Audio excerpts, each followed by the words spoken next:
Hey, welcome Friday Nights and Monster Girls to the Couch Jackula stream. Today with me I have Crash Thompson, the rock critic, over on YouTube. Crash, why don't you introduce yourself? Hey guys, like Jack said, my name is Crash Thompson. I host a show on YouTube called The Rock Critic. It's basically just what it sounds like. We review rock albums, both modern and classic, both long form and super quick, and there are plenty of dick jokes to abound. It's a show that is not at all serious. I am basically the least qualified motherfucker to be talking about the subject, but here we are. I get a show anyway. Yeah. That is YouTube is totally not fair in that respect. well, it is. It's a little bit harder to be elitist on YouTube, even though a lot of motherfuckers try. Oh You yeah, know.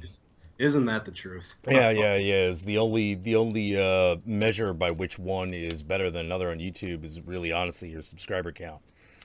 Yeah, That's about it. Maybe the number of videos that your number of watches you got, but generally that yeah. you know Generally, subscriber count holds a bit more clout. it That's does. It really that's does. that's the bigger dick you can swing around in context of things. Yeah. Oh man. Sorry if things are a little janky today. For some reason, a bunch of technology decided to give us problems all at once, and we Yeah, don't on really know both why. ends.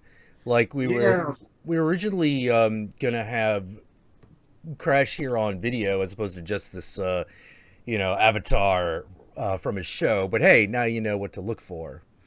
yeah, But exactly. yeah, but we originally got him on video, but then his machine all of a sudden wasn't handling his camera. And I was like, okay, well then I'll just make sure to share the stream on Skype, which I can normally do, except for some reason the video is completely grayed out. It's just not sending at all. Yeah, basically I have a picture of Jack's wonderful smiling mug, and that's about it. I'm only going on faith that this stream is even happening right now. Yeah, exactly. That's just Yeah, the way it is. I can't even see it on YouTube just yet, but I assume it takes a while for it to register. Yeah, it does. It takes a few minutes, Yeah, like yeah, exactly. So, yeah. so Whoa, yeah, wait a guys, minute, we wait a kind of. minute. Are we having Oh, difficulty? Are we having difficulty? can you see anything in your comments? I can't see anything on the stream itself. Hold on, we might be having some problems. Yeah. See, the thing is, Yeah. I can't even see your stream on the channel. Really? Okay, Yeah, that is not the way it is supposed to be at all. yeah. I figure Um, it would be. I figured it'd be booting up by now. It would at least. I mean, compensating for the lag. That's okay, usually hang on. that's. We'll probably have to start this all over again. Yeah, no worries, no worries. Yeah. Oh, by the Ah, way. there we go. Why didn't I? Oh, are we okay? God damn it! No, we're not okay. Well, Oh, we will be, but we're not yet. okay. By the way, since we're still down, Yeah. before we go live, just so you know, I can only spend about 2-ish hours on the stream tonight. So I've got work in the morning, so Yeah, like, no problem. yeah. So we You can't go got it. super bananas, but yeah. Believe me, as much as I'd love the excuse, I still got to go in. Yeah. Ah, all right. So, looks like things are starting to work at this point. Okay, Good that's good. gravy. Aha! I see There we us. are. There we are. We are live and direct on Network 23. Jesus, that was Yeah, a little bit of an escapade right there. Yeah. yeah. No Sorry, we kidding. didn't. We had this great dramatic intro for you, Fright Nights and Monster Girls, but yeah, it turns out technology foiled us in every conceivable way. Uh, Every. Crash's camera wouldn't work. My mouse started fucking up, and then the damn thing wouldn't send the stream to YouTube for some reason. Oh my god. That I was think God is trying to crazy. prevent this stream from happening. But maybe he knew I wanted to start it with the song "Heathens," and he fucking was like, "Oh no, can't have that shit." And then it's just like that. It just took the devil like a fucking couple minutes to wake up and go, "Wait, what? Oh shit, fuck that." Yeah. No, have some power. Oh, dude, man. dude, a Satanist and an atheist on the same stream together. What problem could God possibly have with that? Oh Seriously. yeah, no, none whatsoever, none whatsoever. That would never. On the one hand, God is irrelevant. On the other hand, God is a Of course. motherfucker. So He's the best of both worlds. Oh yeah, real. Yeah, no kidding. Like, man, one of the things I wanted to discuss was actually the song "Heathens" by 21 Pilots. I really like it. I think it's really good. I thought it was perfect for Suicide Squad, and is just a good song outside of that context. Oh yeah. Yeah, but one of the things that I noticed was that fucking was bugging the shit out of me is because I clicked on that video, I started seeing other videos near it that is like, this song explained, and I'm like, this song is pretty fucking self-explanatory.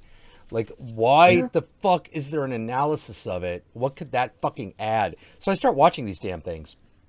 And the answer is people who have too much time on their hands. Whoa, people who do like analysis videos of songs, like not like comedy analysis, not like here's my opinion of the music. Not like my Waka Waka bullshit. Yeah, not like that, but like I'm gonna tell you the meaning of this song. It's just sort of like, okay, you really quickly come to the conclusion that these people are retarded.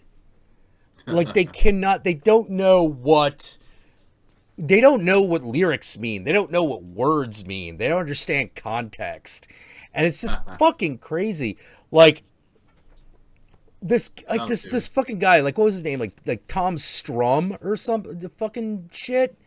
Doesn't ring a bell. Oh god. Well, here's the funny thing. Like I run into this video, I watch it, and I'm like, this guy's a fucking idiot. It's driving me insane. And the Countess is like, is his name like Tom Strum? And I'm like, I have no idea. And she looks at it and she's like, oh my God, it's him. And I'm like, okay, him who? She's like, all right, you know that website I go to that analyzes lyrics, and it fucking drives me crazy because it's always fucking wrong. Oh dear. I'm like, oh shit, same guy? She's like, yeah, that is him. That is totally him. Like I might have to look this guy up. This sounds. How do you spell Strum? God, Strumme. MME. Yeah, Okay. yeah. It's crazy. Is that STRO or U? You Okay. like STRO. Strumme. Like Strumme. Yeah, And Tom is just TOM? yeah. I'm pretty sure that's his first name. Okay. I just discovered him today, and yeah, I could certainly. Well, I mean, analyzing rock lyrics is kind of my bread and butter here, so I could totally have a field day with some of this stuff, especially if it's garbage. Yeah. I'll see if I can find the guy. So, I'm sorry. It's Clifford. Clifford Strum. His name is Clifford Strum. Oh, Clifford Strum. Okay. Yeah, Clifford Strum, not Tom. I was totally off there.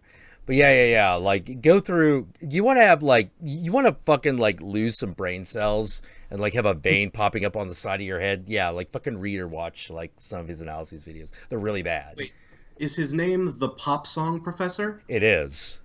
Okay, I found him. Okay, you found. Okay, yeah. Do you know him? No, it doesn't ring a bell. I haven't seen him around. He doesn't comment on my videos or anything.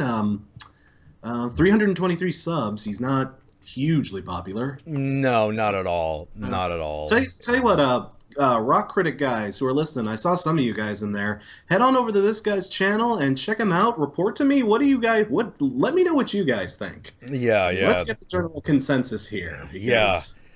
Because holy crap, the guy drives me crazy. Fill me in. What was I've only heard the song "Heathens" a few times. I haven't really saturated myself with it. So tell me, what was it that was so bizarre, so fucked up? Like, give us the walkthrough.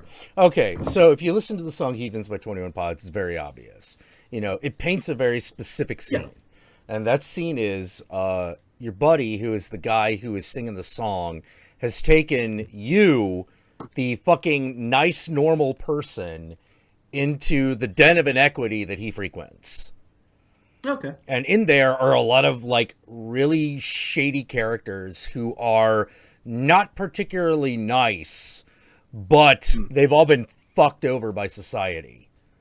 Like just completely fucked over. And it's a song all about the sensation of that person like kind of walking in and the guy just telling him like, don't look anybody in the eye, wait for them to talk to you. Make sure that they know you're with me, and then you'll be safe. If probably not accepted though, because these are the outcasts, and you come from the society that casts them out. Okay, so it's basically just the whole strange new sort of society. It's like outsider looking in kind of thing. Yeah, it's basically people are strange. People are strange. In reverse. Okay, yeah, it's people are strange. Yeah. Yeah. It's but as opposed to being the outsider yourself, this person is walking you through to the den of the outcasts. Okay. And that's basically it. Like it ends with the line like kind of almost like a day in the life, or just a small peek through the looking glass, kind of. Yeah, it is. And that looking glass is, basically we do things differently here, and don't step out of line here. You're out of you're inherently out of line, and they're gonna know that. Yeah. Pretty simple premise. It's pretty easy to write. A song about pretty that. easy to write a song about that. You can get really two good one verses too. Out of that easy. Mm-hmm. Yeah. And so the fact that this was intended for Suicide Squad is very obvious. Even though it avoids making specific reference to anybody, because its general themes still align with the basic sort of motif that Suicide Squad was trying to build. Yeah, it's like the Cure song for The Crow in many ways. Yeah. It's not specifically about Eric Draven, but it's obviously a song written for the movie. Exactly. It's about being in the middle of a gang of misfits, and being in the middle of a gang of misfits is basically what you're doing when you're watching Suicide Squad, or what the director's trying to do, I think. Yeah, absolutely. So the analysis drove me fucking crazy because what was his take on all right, it? The first thing that he did that drove me fucking insane was that he made it all about Christianity. And I was whoa, that is the first fucking misstep. Oh god, he's one of these guys. Oh shit, this is a type? Oh dude, no. Oh, okay. Like anyone, I've told you about this. For those of you who are watching who may not know, I was raised evangelical Protestant, Southern Baptist specifically, and I went to a lot of Christian schools. The university I graduated from was also very, very evangelical. The thing is, I know the shittier church, let's put it that way. And growing up in it, the thing is, one thing we did all the time in middle school and high school was we tried to Christianize artists as much as humanly possible. When Creed and Evanescence broke out in my time, we were all super, super hyped because, oh, dude, they're rock, they're super high rock, but they're also Christian, they're on our side. And therein lies the problem, that last bit right there. Yeah, they're on our side. I heard that a ton, and he sounds like one of those guys. I can't think of, maybe some of the themes you could very, very loosely interpret if you just have the most broadest, just open door, hey, it could mean anything. Yeah, pretty much. Well, it's one of those weird. Basically, what it was, that actually explains something, because that's one of the things that is known is that the lead singer of 21 Pilots is Christian because someone asked him. Okay. But you get the feeling it's one of those, well, he's Christian in the way most Catholics go to church. Not really. Well, yeah. I was raised Christian. I guess, You check the box if it comes up, but it's not something it's not something that you have carved into your identity. Yeah. It's just something. Yeah. It's something that's. It's something about you, but it's not as big a deal. It isn't you. It's a part of your makeup, but it isn't what makes you up. Basically. Yeah, and you don't write a song like Heathens if you're 100% gung ho Christianity. You just don't. Oh yeah. No. That would certainly not fly. See, the thing is you couldn't write a song like that unless part of that verse was to minister to them and bring them into God's grace and Well, love. the funny thing is that is the way that that guy takes it. Fucking Strum takes it. He takes it in that direction, and I'm like, oh no, motherfucker. Like he's like, okay, here's why they say, wait until they ask you who you know. And to me, this is really obvious. I was like, yeah, that's what you do. That's what you do because everyone knows you come in from outside. So if you don't know somebody, you're going to have a bad time because you're fair game. Well, that's basically the lamb walking into the den of wolves and just being like, oh, am I going to be okay? Why is that sheep here? Why is he fucking here? Is he looking to get killed? Yeah, exactly. I mean, we're all congregated here to get away from people like you. What the hell are you doing here, homeboy? Exactly. Yeah. And so he missed that point, which I was like, I didn't even think that needed explanation. Like, I actually started yelling, like, God damn it! Have you never fucking been in that situation before? And then I look at him and I'm like, oh, dude, I would take that bet. I would take that bet he's never had to walk into a shady... I'll bet this dude's probably never had to walk into a dive bar at like 11 in the morning. Yeah, probably not. I don't know. I don't know how you don't have that experience, man. Like, that was one of the first things... Then again, I guess I'm weird because that was one of the first things I did when I was like 21. I was like, I gotta find the shittiest bar ever and just walk in and see what happens. And the shittiest bar ever was... it took me a while to find the shittiest bar ever, but I found it. Ooh, it wasn't the first bar I went to, but like I went to a lot of shitty bars. The shittiest bar I ever went to was called, appropriately, the Hole in the Wall. But that's not why it was called the Hole in the Wall. Now you gotta understand, this place was a fucking dump. It had 3 arcade games, any one of which was gonna work at any given time. Dude, it's just the whole thing smells like piss, sweat, and malt liquor. It is bad. It was really bad. And then you walk in the back and you realize, wait a minute. Why instead of a regular urinal, is there like this bathtub? Now, bear in mind, I had no idea. I understand this now, but I didn't understand at the time. But what was obvious really quickly, I was like, oh, okay, this is a gay dive bar. This is not even the Blue Oyster Bar from fucking Police Academy. This is the place for the people for whom the Blue Oyster Bar is way too high class. Oh, dear. Yeah. And the reason it's called the Hole in the Wall is not because it is a hole in the wall, but because... of the reference to glory holes, yes. Yeah.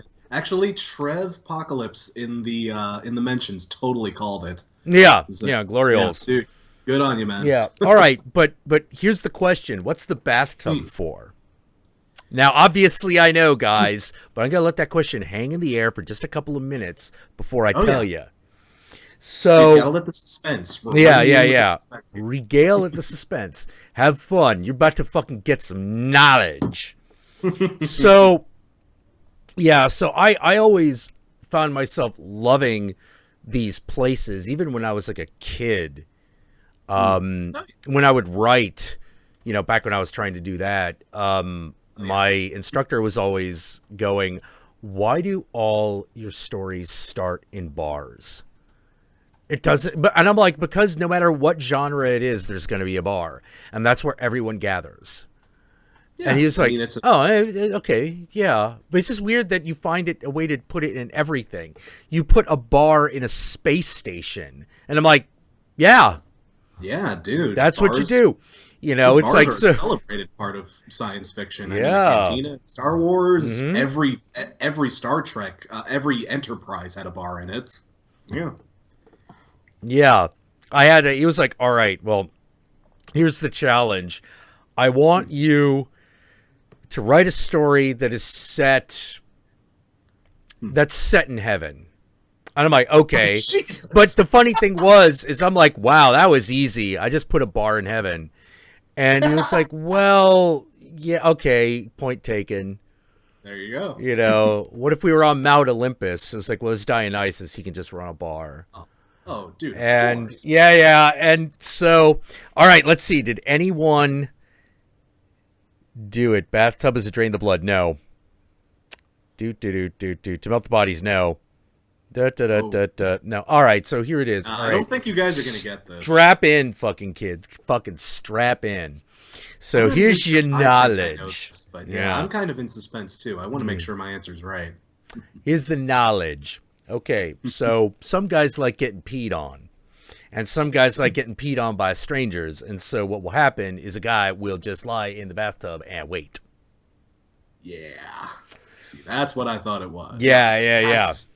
Hacks 5 in the chat. Water sports. Well, there we go. Yeah, you got it, dude. Yep, that was it. Exactly. Yeah, so that was the shittiest bar I ever went to. Now, much to my delight and sorrow, the hole in the wall has moved. It's gone to a new location, and now it is a much nicer bar. And I'll be honest, I'm now more likely to go into this place, but I'm kind of sad that now it's a better bar. Yeah, you know, I mean, when it had, you know, the walk-in water sports right in the middle of there. I mean, I can understand how that would have some charm to it. You know? Yeah. You don't forget seeing the first time you see something like that. That's a memory that sticks with you. No. You know? It becomes a part of the building's identity at that point. Yeah. The other thing that sticks with you is the first time you actually go to the club and actually see someone fucking in it. You know. Now, yes. I had been at parties where there had been like orgies and shit. I had been at raves where similar things had happened. That is not the same thing as watching it happen at the club. That is different. That is a whole different experience, and it is just, I don't even know how to describe it, where you're just sort of like, whoa. Yeah. Whoa. With most clubs, at least in my experience, like there's usually somebody there to shut that down, no matter how skeezy it is. You know, like your club has to be you have to pretty much be like Studio 54 before people can just start fucking out on the dance floor. Well, yeah, it was the largest club in San Francisco. It was the largest dance club in San Francisco that I was at. Okay. So, like, we're talking like there are like 3,000 people. There are 3 different floors, like 3,000 people in there at any one time. Like fucking. So it was just hard to keep track of. Yeah. Just too many fucking people, and we're talking like, I don't know how to describe it other than like all the lowlives are there. Like this is where like the guys who like pump iron and their fucking stripper girlfriends go. And shit like that, which I always found myself going like, yeah. And so I'm always just sort of like, okay, I'm in, you know, like I'm here. I'm just here now. Like, that's okay. It was a little bit weird. The one thing that was weird about it is the one thing that you find out about guys who pump iron, you know, who really go to the gym, is that there are guys who know how to go to the gym, and then there are guys that don't. And by guys that don't, I called them gym disasters. Oh, I think I know where you're going with this. Yeah. Guys who like only work out their arms. Yeah, and so their arms are super huge, but they never do leg day, so their legs are fucking spindly and scrawny. You're just like, or dudes, or this is the one that I saw a lot. Guys who would just work out their biceps, so their biceps are huge, but their arms were like normal, and they're like this. Because the fucking arms can't come down, and these arms aren't strong enough to do anything anymore. You're just like, how the fuck do you do that? Even with steroids, how do you do that? Yeah. Like, oh my god, man. Like the weird Popeye-looking motherfuckers too, who have no decent-looking muscle mass. It's all just all over the place, and there's no attention to tone or evenness, getting yourself distributed equally. You're just like, I want big beefy arms. I got big beefy arms. Fuck you, dude. You want to party? Yeah, pretty much. That's pretty much it. It's just sort of like, dude, I don't mind like fucking partying, but you obviously have bad judgment. Yeah. Because you've got Popeye arms, and that's not. I'm sorry, man. I need a guy who I need to be around people who don't look like pussy repellent. You know, Yeah, no, you didn't have to be the best looking guy, but you can't look like go away. You know, Yeah. like Like, the thing is, you know, the people that do that too are like, man, this is gonna get me all the chicks. This is gonna get me. It's gonna be a pussy safari once I get these guns built up. And then, yeah, dude, you just, oh god, you look. I gotta get my gun collection. Gotta get the gun show together. Go on the pussy safari, dude. Oh my god. Yeah. Oh, there's one. That one's an 8. You know, maybe. Quick, get the guns out.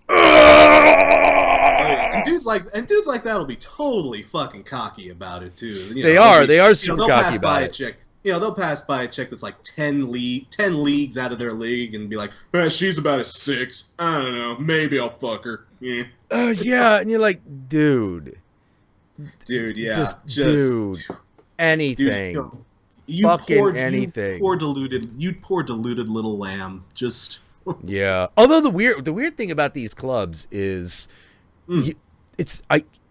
those places, these types of places, these really big clubs. The thing that's weird about it is that you always want to know, as like the alternative, like, you know, goth, punk, heavy metal guys.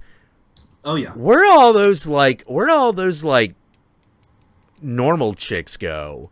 All right, they go to these places, and they go to these places starting really young.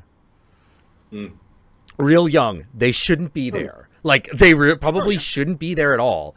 And the reason this happens, is because the first move of the club guys, the people who run the event, when the door opens, is they go down the line and they look at every girl and they go, you, in. No charge. Basically. And so basically, if you're a reasonably pretty girl at one of these places, you get in free. Everyone else pays. Yeah. And I mean, that's a good way to just, you know, if you doll yourself up enough, you know, if you're looking hot enough, if you bust up the cleavage enough, you know, you get into the club for free. It's probably a good chance you'll score free drinks. Oh, yeah, absolutely. You'll probably score some free entertainment. I'm touching my nose here. Sorry, I forgot I didn't have the camera on. But yeah, a lot of that.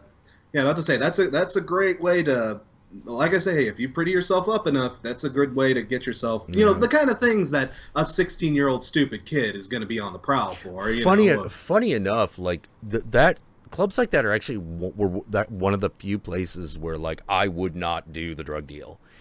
You know, where I would not do the handoff. I'd just be like, no. Risky, it's super risky. Yeah, super risky at those places because first of all, an event that big, gangs are involved.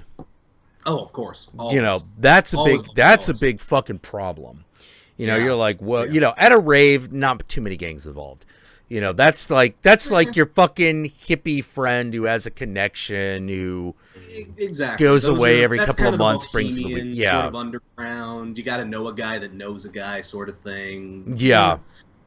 It's not the mainstream happening club that everyone's heard of. Exactly. That's a whole different vibe. Yeah, but like places like the 1015 Folsom, which is still in operation, by the way. No kidding. Yeah, no kidding. I mean, it's not as popular as it once was because clubs in this area are kind of like, they're kind of becoming ghost towns. Really? Oh, yeah. Well, that's what happens when your area is gentrified by tech workers. Yeah. You know, and it's not even, and the funny thing is that it's the current breed of tech worker, because all they do is work 12 hours, come home. That's all they do. Yeah. You know, they don't like going out. It's a tough racket. There's just no room for fun in that racket. You know, you make decent money. But you don't get to have much fun spending it. You know. Well, it's really odd because the previous generation of programmers made time. Yeah. You know, they had time and they made time because I don't know how to put it other than everyone who was working in internet business, you know, internet startups during that period of time, you had to be good already. Yeah. No time for your fucking dumb ass. No time for fucking your fucking people's slow ass and all your Yeah. stupid questions and asking us whether we should do shit. No, just make it work. And Yeah. that's what it was. Guys would just be like, yeah, we're getting together and we've got this really weird idea of streaming television over the internet. Whoa. Yeah. How do you stream television over the internet? Like a 3-minute video takes 30 minutes. What is streaming anyway? What do you mean by that? Oh, yeah, you just watch it in real time as it fucking comes from the servers. Is that possible? Well, not yet.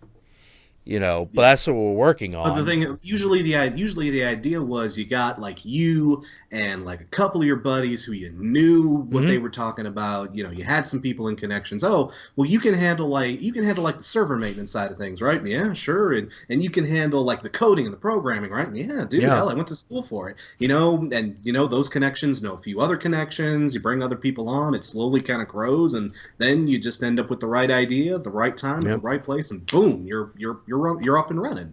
Yeah, one of the original, you don't need to train a bunch of lackeys and a bunch of you don't need to really have like an HR department bringing in people fresh out of their 4-year degrees. Exactly. You didn't. In fact, you didn't necessarily want those people. Yeah, exactly. You wanted people who could do the job, and to even try, you were going to be a bit weird. You were going to be a weirdo. Yeah, exactly. I can't tell you how many of these things that people take for granted now were started by lowlives. And I mean that in a very affectionate way. I mean that very affectionately. No. Of course, dude. But yeah, dude. Man. I mean, guys like I hate to use the easiest examples, but I mean like Steve Jobs and Bill Gates. I mean, they were just the nerdiest fucking dweebs. Just the absolute. Like I like if people on the street would probably think of them as like like basement dwellery kind of weirdo, like maybe they're autistic kind of thing, like they weren't super hot, super popular guys, but they absolutely knew their shit and they were obsessed with their shit. And they able to bring that about, because they were so focused on getting it done. They were so focused on their craft, basically. Yeah. I mean, and then during where a lot of people probably saw like an obsession or like probably a nerdy sort of weird sort of like kind of dysfunction, they saw it as a craft, as a work of art to build up. And they certainly they ended up building that up into the work of art, into the vision that they had. Yeah, one of the original YouTube guys actually was a roommate. Oh, no kidding. Yeah, no kidding. Not a great roommate, not someone whose name I bothered to remember because he was a terrible roommate. Yeah, dude, no, I can imagine. Yeah. Well, he was one of those guys who like really obviously wanted to be in Los Angeles, but the Bay Area is not Los Angeles. And even I know that. Yeah, it's nowhere close. Like, to be honest, I would big difference there. Yeah. At this point in time, I think I would prefer to be in Los Angeles, but they're not the same at all.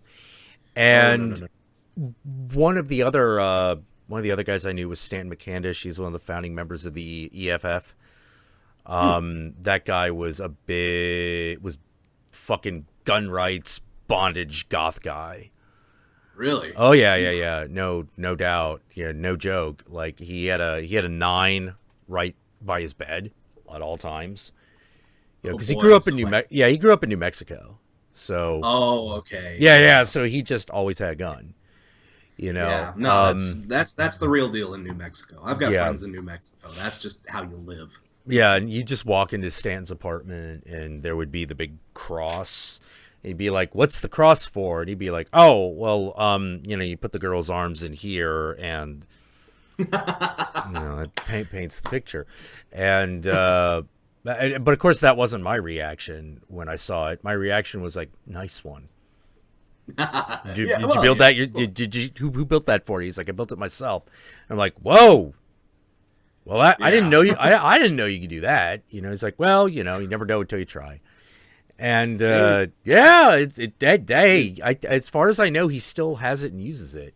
So that thing is held together for like 10 years, I think, something like that. Dude must be a hell of a carpenter. I don't know how good he was, but he was good enough. He's Yeah. good. He's good enough to build like fucking bondage cross, definitely.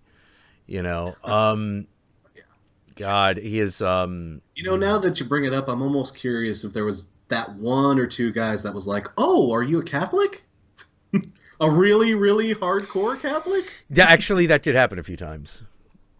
That did happen a few times, despite the fact that this thing has like fucking like chains and cuffs on the damn thing, I like assume it clear has as like day. chains and like probably like some leather straps. Oh yeah, basic yeah. It's even stuff. got Yeah. like it even had the seat. Ooh. The seat that the way it would work is because you get the person in the seat, and then you put them up, and then you drop the seat away, so that they're Yeah. hanging there. But you have to adjust it to make sure they're not actually hanging by their arms, because that's not good. Oh yeah. Oh, of course. Yeah. But yeah. You look at it and you're like, there's no way anyone could be so naive as to think that this was a traditional crucifix. Yeah. But apparently There's always I that was one guy. wrong. Yep. Nope. There's always that one guy. I Yeah. promise you. If you think you've built something that's idiot-proof, I promise you they'll build a better idiot. Oh, what are all these candle sconces on it for? You must be Catholic, Oh, we should really get one of these for our mass, Oh, that Yeah. would look so good with a reverend standing next to it. Oh, God. Yep, pretty much. Pretty Oh. much. And that was weird because you're just sitting there like, Stat, and he's like, no, I want to see where this goes. I want to see where this goes. And, it was, God, so strange. Like, one of the guys I gamed with used to be, I don't think he works there anymore, but he used to be one of the security guys over at Twitter. Oh, really? Yeah. He managed the security of the authentication servers. Oh, gotcha. Making sure that people couldn't just like download information. He was the one that actually told me what happened in the wake of all the harassment stuff. Yeah, I would be curious how his Yeah. job's looking these days. Well, I'm pretty sure he's not there anymore. Oh, I'm pretty okay. sure he quit because one of the problems is that Twitter could never properly explain why chasing any of the harassment stuff down was such a problem. And it basically comes down to this. If you're not in the middle of that conversation, it is impossible to track that data down because there's too much happening. You can't stop. By the time you find it, it's long over. Yeah. So it's like, well, who do we block? How? How? What do you expect them to do? It's not like they can just go to your profile page and say, okay, remove all things like that. They can't do that for all 18 million users. It's too much information. Yeah, I mean, especially when there's people that dogpile. They get into massive groups and just anonymously pick away at people. I mean, that's a whole other huge kettle. From their end of things, you have to think about it. How are they supposed to handle it on top of everything else? I mean, they're working from the back end here. It's not it's not like a one-click thing where they can just, oh, okay, you don't exist anymore. It's there's got to be it's a whole other minefield. It's just it's crazy. The very little that I do understand about it from the background there is very, very nuts. I mean, I can understand why people are frustrated that there isn't more control. I totally get that, but I also understand that that's not an easy process for them either. No, it really isn't. It's one of those. There's just too much information. What are you supposed to do about it? And that's one of the big. That's one of the big things that it is very hard to explain to people who are having online harassment problems, because they're all like, "Oh, well, can't they do anything about it?" And I'm like, "You're thinking that if we make a rule, it will stop, but that's not how it works." Not at all. The rule has to be enforceable either through technology or through laws, and that is a completely different deal. Yeah, exactly. You can throw up as many don't do that's as you want to, but if there's no weight, the thing is, if there's no weight behind the actions they take, then that only encourages the people who are misusing the system to misuse it more.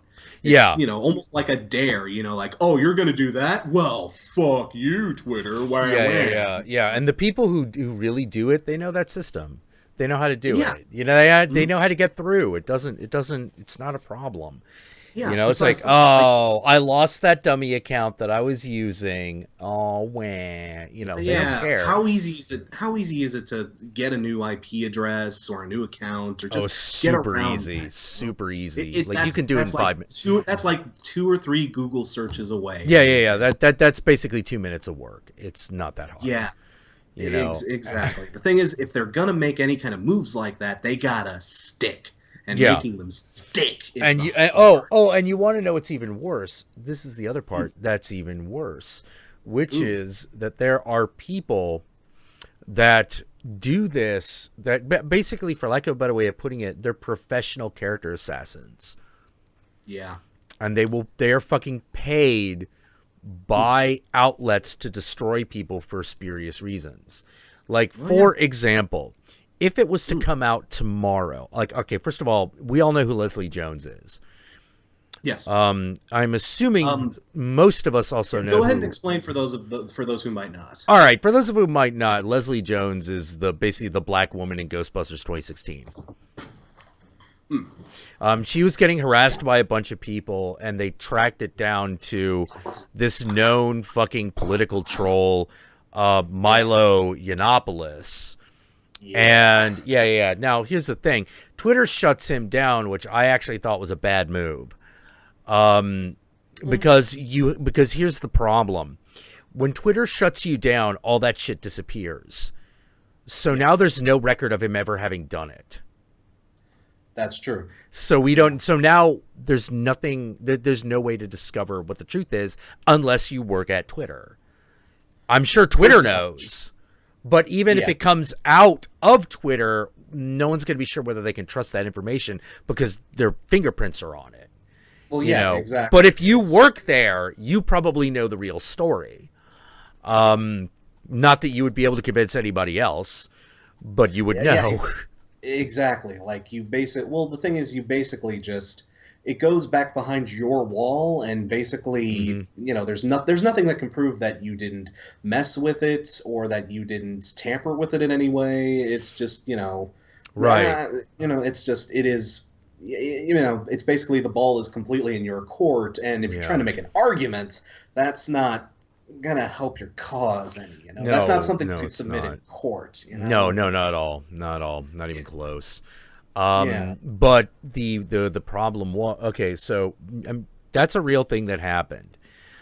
So, but if it was to come out tomorrow that what was really going on is that Warner Brothers did it and framed Milo because they wanted to have Leslie Jones lose her temper so that Ghostbusters would lose market share, that is totally feasible. That's totally likely.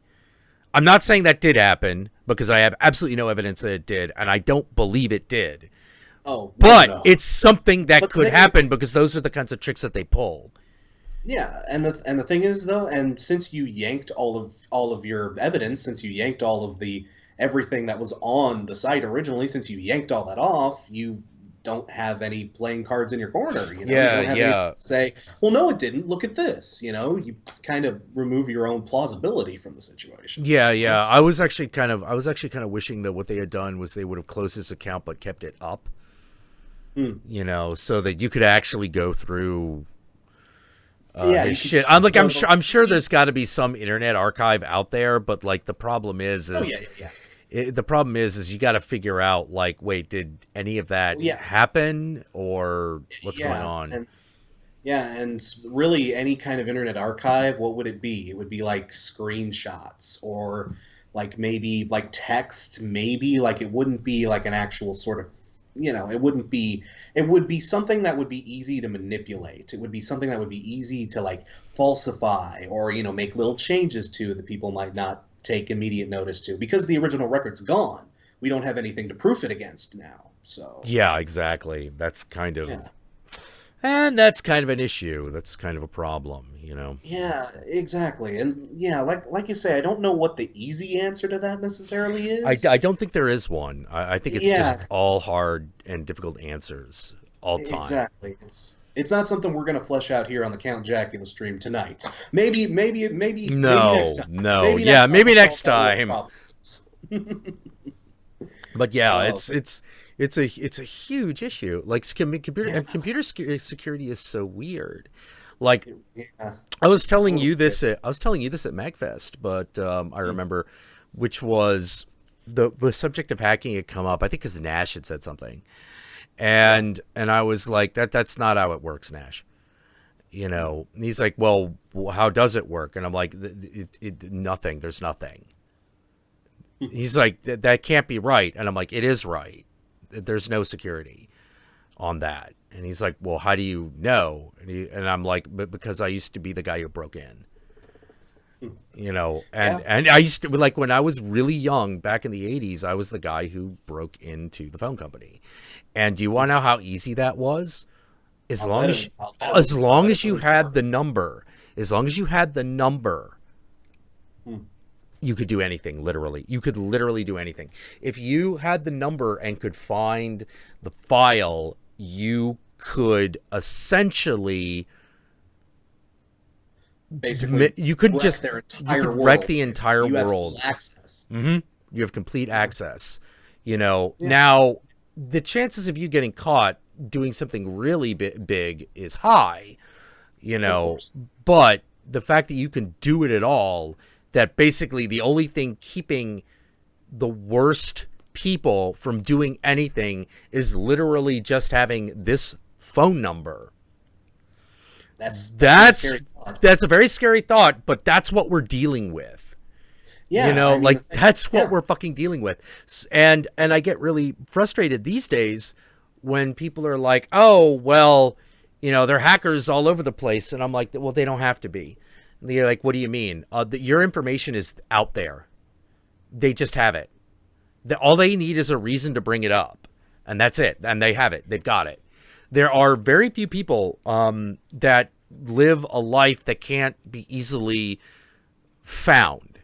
found. Yeah, Yeah, exactly. and You're traceable in some you're form or traceable in manner. If some you've ever way. touched a computer in the last like 10, 15 years, probably 20 years, you're probably traceable in some capacity.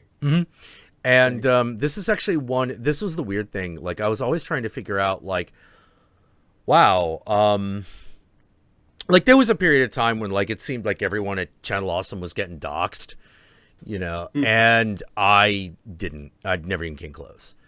And I hmm. was like, huh. And I just assumed it was because I was, like, low man on the totem pole. You know, Well, but everybody who gives a liked you shit so about that much. guy? You know?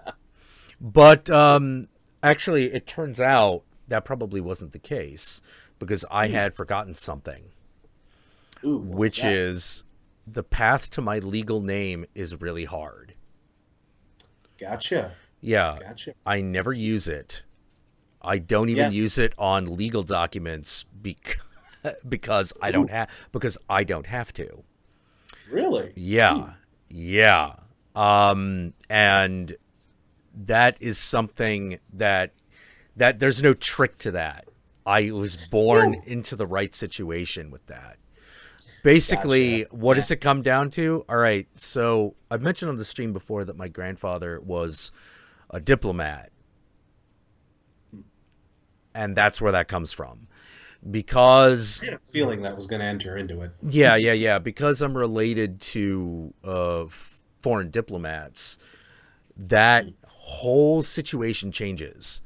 Not as far as my everyday is concerned. Like, I still have to pay taxes. I still get arrested if I do something wrong. You know, I did not have diplomatic immunity, you know, Dang but it. You beat me to the lethal weapon too, right? yeah, It's yeah, not yeah. back. But But because of that, my family's information exists behind an additional level of security, mm, which is the Fed. Yeah. Oh, Yeah, because there are levels yeah. of that shit. There are levels of that shit. There's the shit that most people get, and then there's the stuff that's Then there's used for like guys at the State Department level, and then there is like fucking the president, and then beyond that is the spy shit. Yeah, You of know, course. yeah. You know, and make no mistake, kids, that spy shit, that shit is real. That shit is really real. Oh, that shit's beyond real. Oh my god, it's fucking You have fucking no idea terrifying. how real that shit is, man. Yeah. You live in DC, like you forget that not every I used to live in DC. When you live in DC, you forget that not everyone is used to that level of paranoia. The level of paranoia in DC is fucking frighteningly high. And if you come from it, it's really normal. And then so you come to California and you're like, you're not worried about this shit? And they're like, no. And you're like, oh, I guess you wouldn't be. The NSA is not fucking right down the street. The CIA is not, only an hour away. Exactly. You don't have to worry. You don't live anywhere near the Defense Mapping Agency. Like Right? God, the Defense Mapping Agency. Wow. That was interesting. Well, that was one of those places. I'll bet there's a story or two out of that. Yeah. Just don't try to have pizza delivered there. Please tell me you tried to make a prank Especially, call or something. No. I the only reason I know this because I had a friend who worked there. Oh, okay. And they had, I was never inside the Defense Mapping Agency. I mean, I knew where it was. I knew what they did, but I was never inside. But he told me this story, and this was my favorite story of the Defense Mapping Agency. So a bunch of guys working late night are like, hey, let's order pizza. And they're like, okay. They forgot that you need a level 1 security clearance just to get in the gate. All right. So you want to know what makes this even better? The reason that they're this gets better. The reason they're staying up so late and working so hard is because it is early February 1991. And you may recognize that period of time as Desert Storm. Yeah, that's what I was trying to point it towards. Yeah. Desert Storm. Desert Storm. So they're busy. They're busy. And to top it all off, fucking pizza guy's Middle Eastern.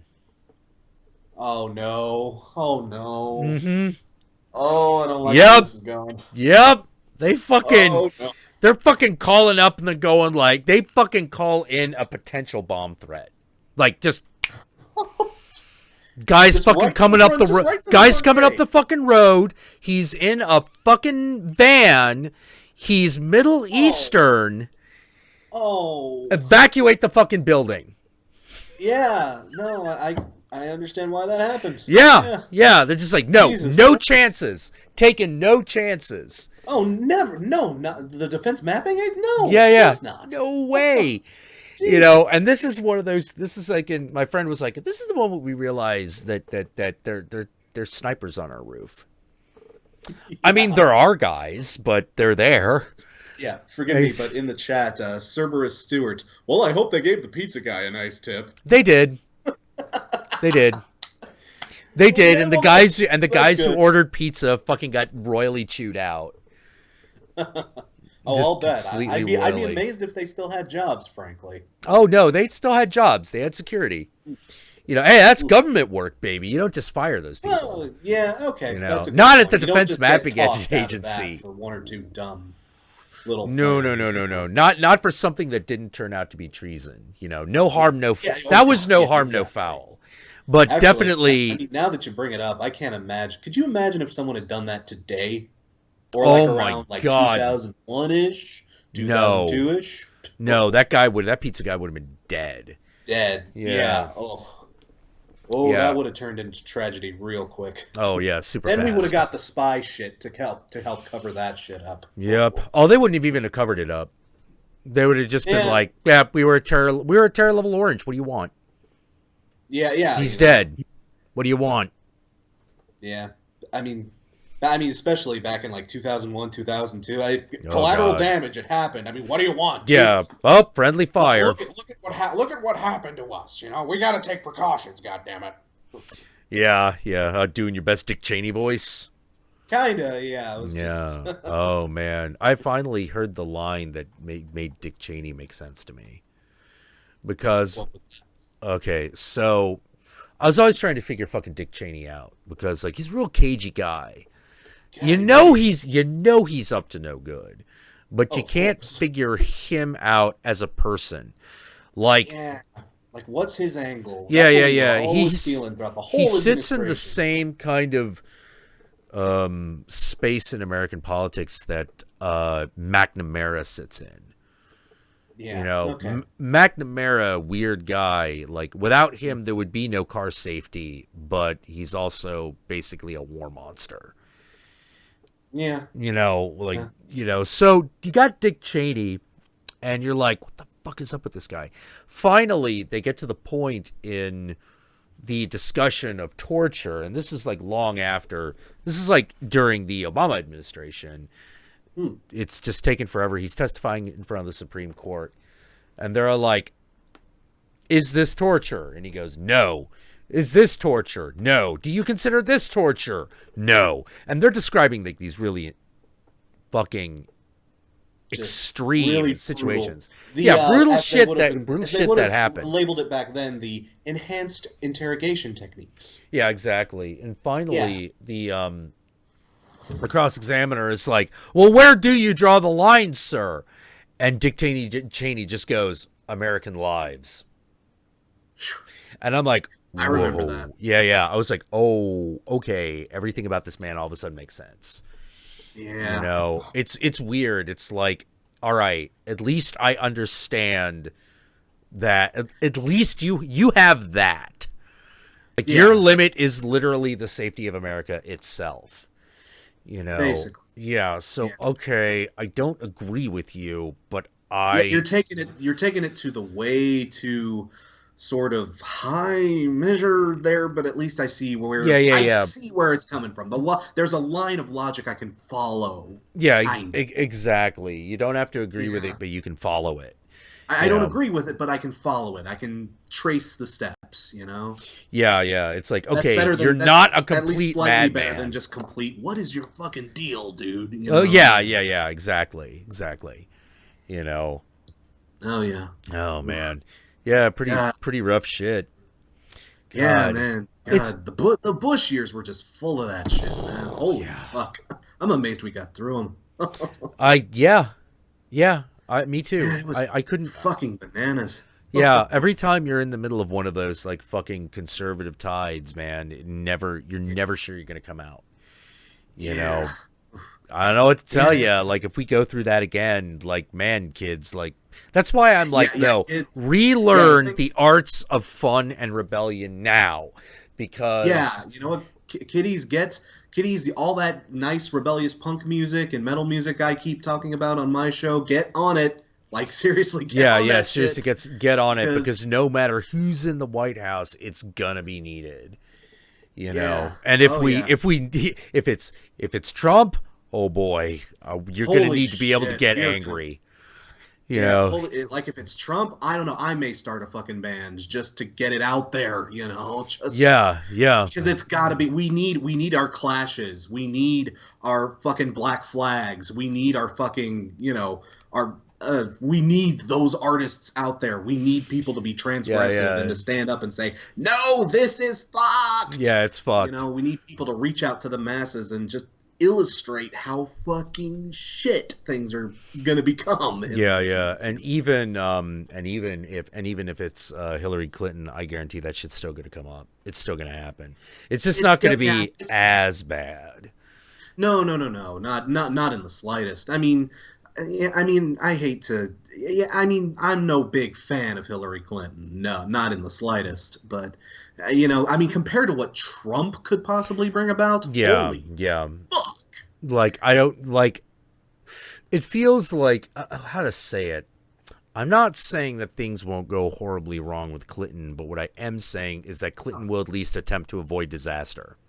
Yeah, Clinton will at least try not to make the shittier things happen. She might do a shitty job of it, Yeah. but she will try. I guarantee that administration is going to make an attempt. She's going to at least hire people to make it so that that won't necessarily happen. Yeah, Trump yeah. is just going to do whatever the fuck She Trump will not. wants. She will not be worse than George Bush, whereas Yeah, Trump she most won't be- certainly will be worse than George Bush. Exactly. That's a good watermark to put it to. George W. Can't Well, isn't George it, Bush was isn't no it angel fucking isn't it fucking sad that like that's kind of the choice? It's like, well, is it this one? It might get as bad as Bush, but this one will get worse. Yeah, like wow, it's- what a it's- fucking what a margin of error, you know? It's a choice. It's a choice between getting punched in the dick and getting punched in the balls. You know. Yeah, It's- pretty much. Pretty You know. much. Either way, we're probably going to feel a bit of pain. We're going to feel a bit of a dull pain for the next few years after this Yeah, one. yeah. I Gotta like get what someone gotta in get the fucked chat in the ass with your choices. All right, do you want to get fucked in the ass by a guy dying of AIDS or someone wearing a condom? You know, that's the choice. You know. Ugh, And that, someone in the chat mentioned Justin Trudeau, and I'm like, hey, meanwhile in Canada. yeah, Ugh, yeah. Seems yeah. like the world's going crazy. So I'm like, no. Learn these skills now. You're gonna need them. You Yeah. know, it's yeah. I find it so interesting that one of the things I Kids- find really interesting is that I never have seen a situation before where Yeah. the Not in a rebellion modern sense, at yeah, least, yeah. You know? Where the rebellion of the upcoming generation is the older generation. Yeah. You know, like I've never seen that before.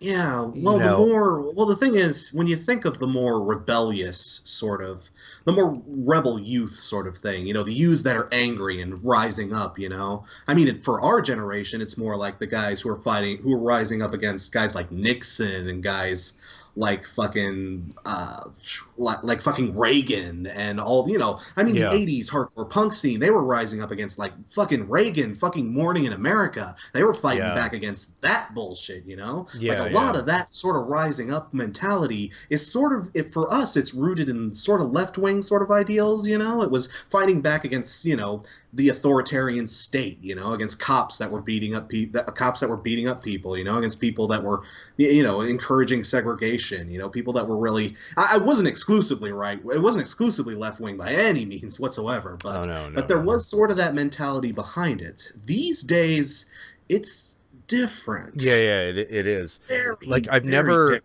yeah. Well, what I meant was when I look at the rebellion of the millennial generation, it looks a lot more like Gen X, which is my generation.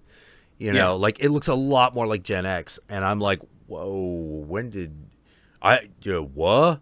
Because I'm used to the rebellious youth going off in these in a very unfamiliar direction. Oh yeah. But it actually seems like we've kind of hit like some sort of a wall, and now the only place to look is to the past. At least for right now. Yeah. And Yeah. I had kind of predicted that something like this was going to happen back in the 90s because we were watching the nostalgia booms come shorter and shorter and shorter apart. Yeah. And we were like, exactly. what the fuck is going to happen when this collides? Precisely. Yeah, What- and then it what kind of happens- and then it kind of did. It Yeah, kind of did I mean- all collide at once, and then we had an 80s nostalgia boom. Then there was nothing for a while, and then we had another 80s nostalgia boom, and I was like, "What the fuck? I've never seen Yeah. that happen twice." Exactly. Yeah, exactly. like before it was just like, yeah, let's resurrect the old properties, but then it was like, no, let's resurrect the style. And I was like, we haven't done anything really seriously 80s in like 5-6 years. Why was there like the boom, nothing, and then boom again? And I still don't have a good answer for it. I have no good answer for it. Yeah, neither do I. I don't know. It's pretty befuddling. Like, well, the whole idea. It's weird because, well, I mean, so much of what we draw from in entertainment is rooted in just, like you said, there were two big 80s booms. Yeah. I mean, for God's sake, when the hell does that happen? Yeah, that never happens. Boom. There was a '90s boom, I remember, like back around when the mid 2000s ish or so. And yeah. They tried to. The '90s weren't even 20 years old yet. Yeah. They tried to make it happen, and it didn't quite happen. Yeah, like it just kind of like it was like, oh, it looks like, oh, I guess not, like. Yeah, it sort of started to gain some momentum, but then people pushed back, and it was like, oh, okay, all right. Yeah, but I'm gonna stand by my prediction. Like I had this discussion with Linkara 2-3 years ago, and I was like, man, there's a big '80s stylistic boom right now, and like we're still in it. We're still in the middle of it. Oh yeah. And he was like, no, I think a '90s one is due. And I'm like, I think it's due, but I don't know what it could possibly be. And he's like, well, there's '90s properties everyone cares about. And I'm like, actually, no, Lewis, there isn't. That's the problem. Yeah. Because like Power Rangers is, whether or not you like Power Rangers, it's not Teenage Mutant Ninja Turtles or the Transformers. It's not Ghostbusters. Exactly. Like that did not. Yeah, like those, they had their impact, and they have. Oh yeah, they definitely do have their, they do have their healthy fan bases, but it was nothing like you said, like Ninja Turtles, like G.I. Joe, like all the shit, like He-Man, like Masters of the Universe. What would you bring? And I was like, what would you bring back? Because the fucking everything that has to do with '90s childhood is based in advertising. There's advertising and Save the Planet and nothing anyone actually cares about. Like you're going to bring back, okay, maybe, you can bring back Crystal Pepsi, but that's not the same as bringing back like Transformers or Mad Max. It just isn't, and everyone knows it. It doesn't hold the same weight, No, it doesn't. Like the '90s kids, like I hate to use that, but I was a '90s kid. I was between the ages of 5 and 15 in the '90s, so I would be like the perfect guy to encourage a '90s boom. But the thing is, like, it's hard for me to think of many properties from my own goddamn childhood that I would get super, super excited. Like, maybe if they brought back Samurai Pizza Cats, that'll set the world on fire. Yeah, exactly. And the reason for this is that most of the things that were happening that were really big in the '90s were either...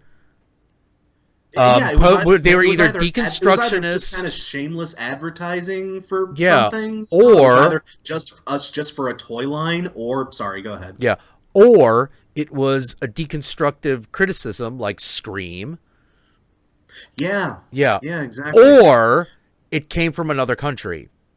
It was a remake of a thing that came from another country, and not like Transformers that was Japanese and came over here and was big. But was like, people remember The Ring. Yeah. But I mean, but that was just, even people who love Scream, they would watch a Scream movie, but it's not. It wouldn't set the world on fire like the original Scream did. No, not at all. And I was going for a very long time trying to figure out, like, well, logically, something about this has to come back. It's not going to be grunge, No. I could maybe see the music scene embracing something. Well, just something that's new and crazy and doesn't sound like any fucking thing else out there. But the problem with that is the music industry is dying a very violent and crazy death right now. Yeah. Like where the music, like I don't like where that revolution's going to come. I don't think it's going to come through the music industry. No, not at all, not even close. You can barely make a living in the music industry. I read something a few months back about Devin Townsend. Are you familiar with him? Oh yeah, absolutely. Yeah, Devin Townsend. Ziltoid, fucking strapping young lad. Yeah, yes, dude. Strapping young lad. Oh, that was my shit. But no, dude. But Devin Townsend, like super big if you're into like prog or heavier sort of metal. I mean, people know who Devin Townsend is. If you're Mm-hmm. even slightly into mellow, you've heard that name. You're familiar with it. The dude would be a household name in a metal household. You know, Yeah. he's not like James Hetfield or anything, but he's known. He's a dude who should be doing pretty well for himself. Yeah. I read something that I think he makes like, don't quote my number exactly, but I think he maybe makes $100,000 a year, if that. Mm-hmm. Yeah. Like, That sounds about and right. like that's Devin motherfucking Townsend.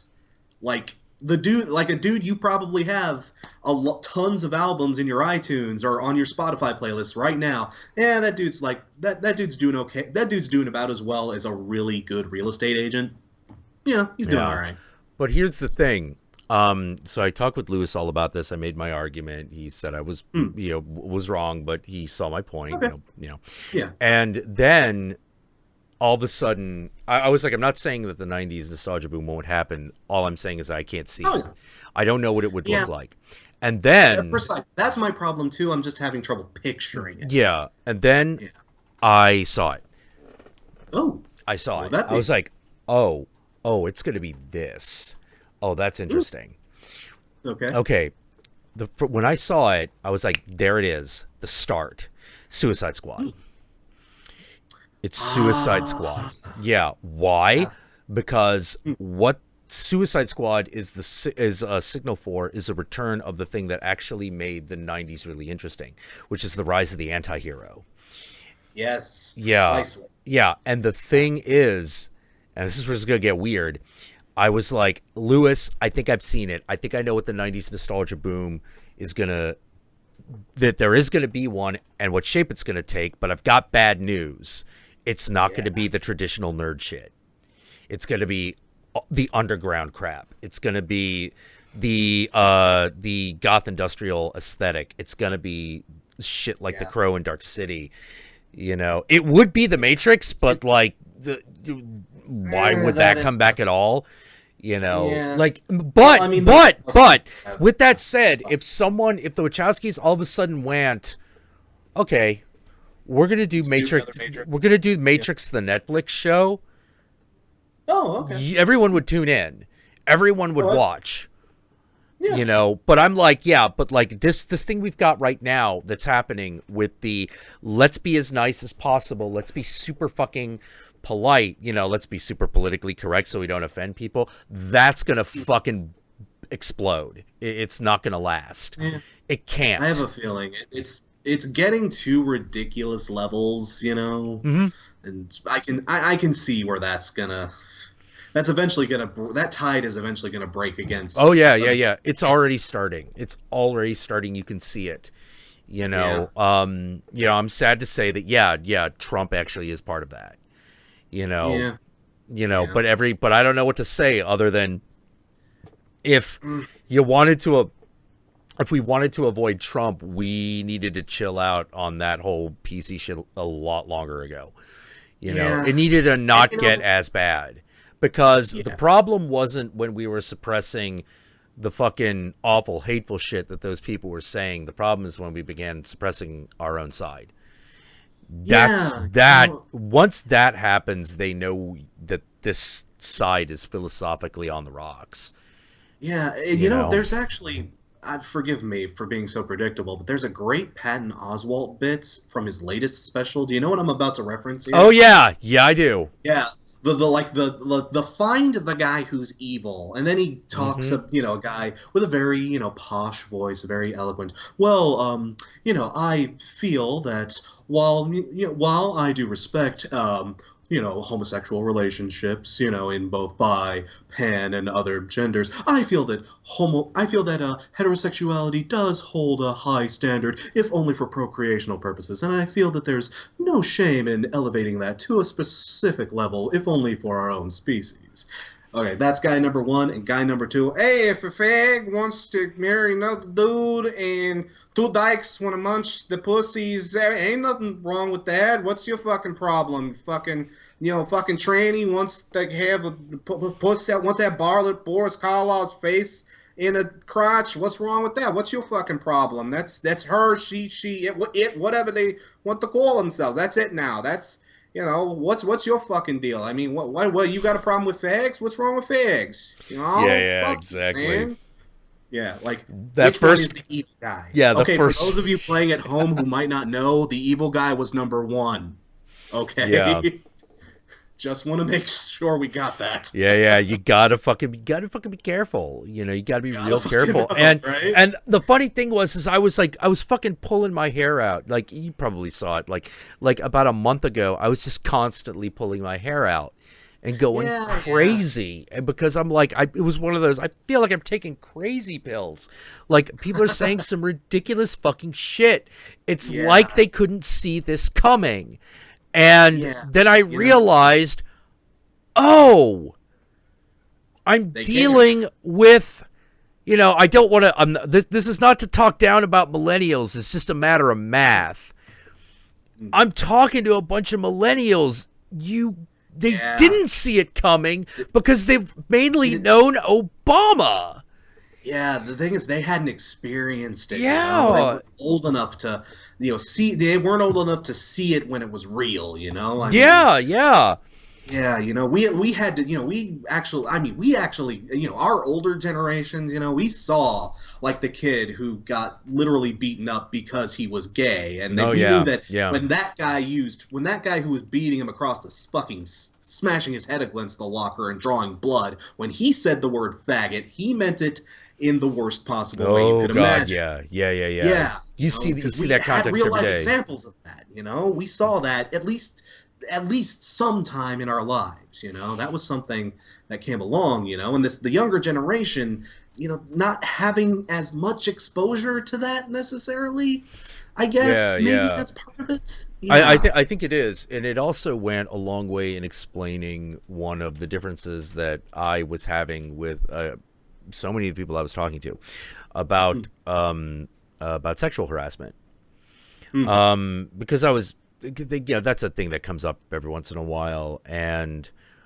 I was talking to my brother about it, where I was like, I don't understand why all of a sudden people are so worried about words. And then he asks a very specific question. It's like, all right, at what point is it harassment to you? And I'm like, okay, well, what's the scenario? He's like, catcalling. I'm like, okay.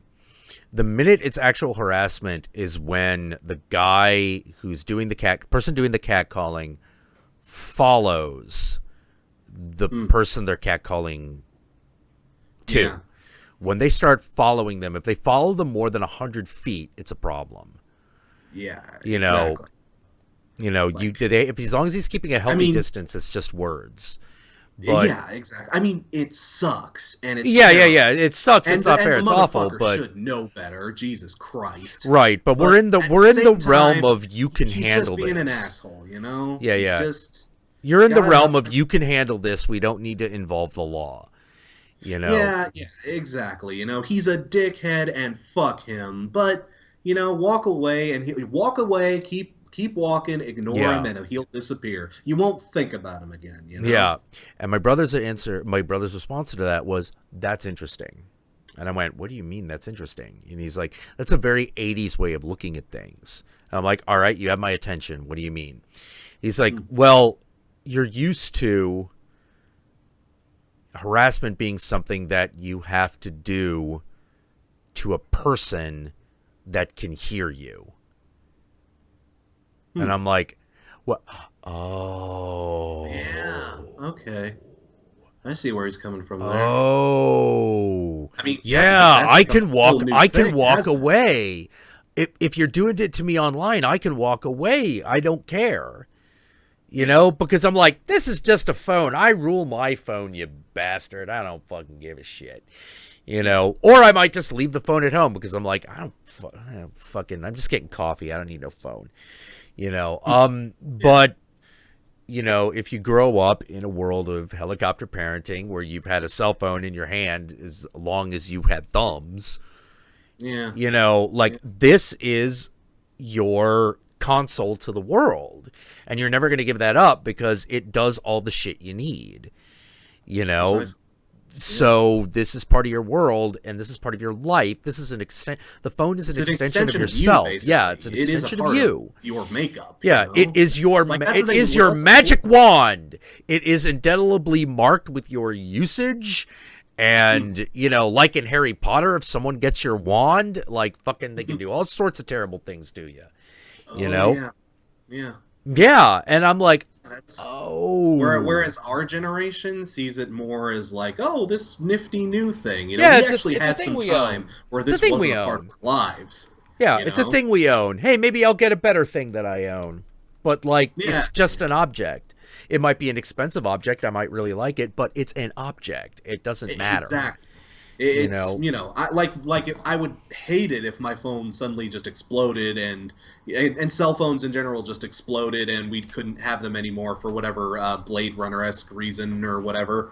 But the thing is, I could still lead my life. I could still do what I had to do. Like kids who have had cell phones in their hands for their entire existence. You're literally taking away a piece of their identity. Yeah. And piece of yourself. And the other part. And this was explained a lot to me because I was always trying to figure out why younger generation of kids had a harder time partying because I had noticed that. Yeah. And I couldn't figure it out because I'm like, people got to still want to have fun, right? And I realized first of all, I realized now that they are gathering around different things that I didn't know to look for. Much different. Yeah. Oh, they're still gathering. They're still gathering. Oh, yeah. Well, I mean, look at the chat. Right there. Right there. People in the chat watching the stream. This is the local club. Yeah, for all intents and purposes, this stream is the local club. Maybe a couple. How many people are in here? 68. 68. That's. Yeah. That in the 90s would have been a sizable night. 68 motherfuckers listening to us just chat and bullshit. Yeah. We didn't even really announce this or anything. It's just, Yeah. But if they're not listening to us, they're talking to each other. Yeah, exactly. The people hook up in that damn thing. Dude, I do that. Holy fucking. Yeah. Someone called Mr. Kill Me said, "I feel special now." Doesn't that ring a volume? Yeah. But fucking people hook up in this thing. That's the equivalent of exchanging numbers because you met at the fucking weird. club. I actually know people who have met and actually had their relationship, the starting budding of their actual relationship and their actual love affairs start in places like this, on Twitter or on Facebook or through a forum where they had a similar interest. It's weird. Yeah. For example, Charlie Callahan, Charlie and Haley Callahan met because it wasn't a stream, but because I had pulled them both into a call because I had gotten them to both contribute to a video I was doing, and Charlie was like, "Who's that?" And I'm like, "Oh, that girl's named Haley. Her Trickster Bell on Twitter. Here's her information." And he started talking to her. They had a relationship. They're married now, and I think they've been married 4 years, 3 years, a couple of years, less than 5, but definitely a few. Cool. Yeah. And so it's this is what happens now. We're the DJs, and they're the guys on the dance floor getting drinks and all that. I think that's amazing. I think that's awesome. This is how the partying, this is how the congregation happens now. Yeah. It's not done over drinks at the bar. Well, I mean, it still is, but so it depends on where you live. It depends on where you live. If you go... this is the bar. This is our chat, our stream right now. Your channel, my channel, all of our channels are like watering holes. We're each our own respective bar. We're each our own respective gathering place. We're our own communities, which is really fucking weird to think about. It is. It is. It is really weird to think about it because you're we're just 30, 40-year-old dudes who just like talking about nerdy shit, Yeah. But that's the jams, and when I started these streams and that shit started happening even among the people, even the small number of people that come, which by the way we need to make that a bigger number. I started to get it. Guys, actually, I'll drop a link to the chat. I'll drop a link here in the chat.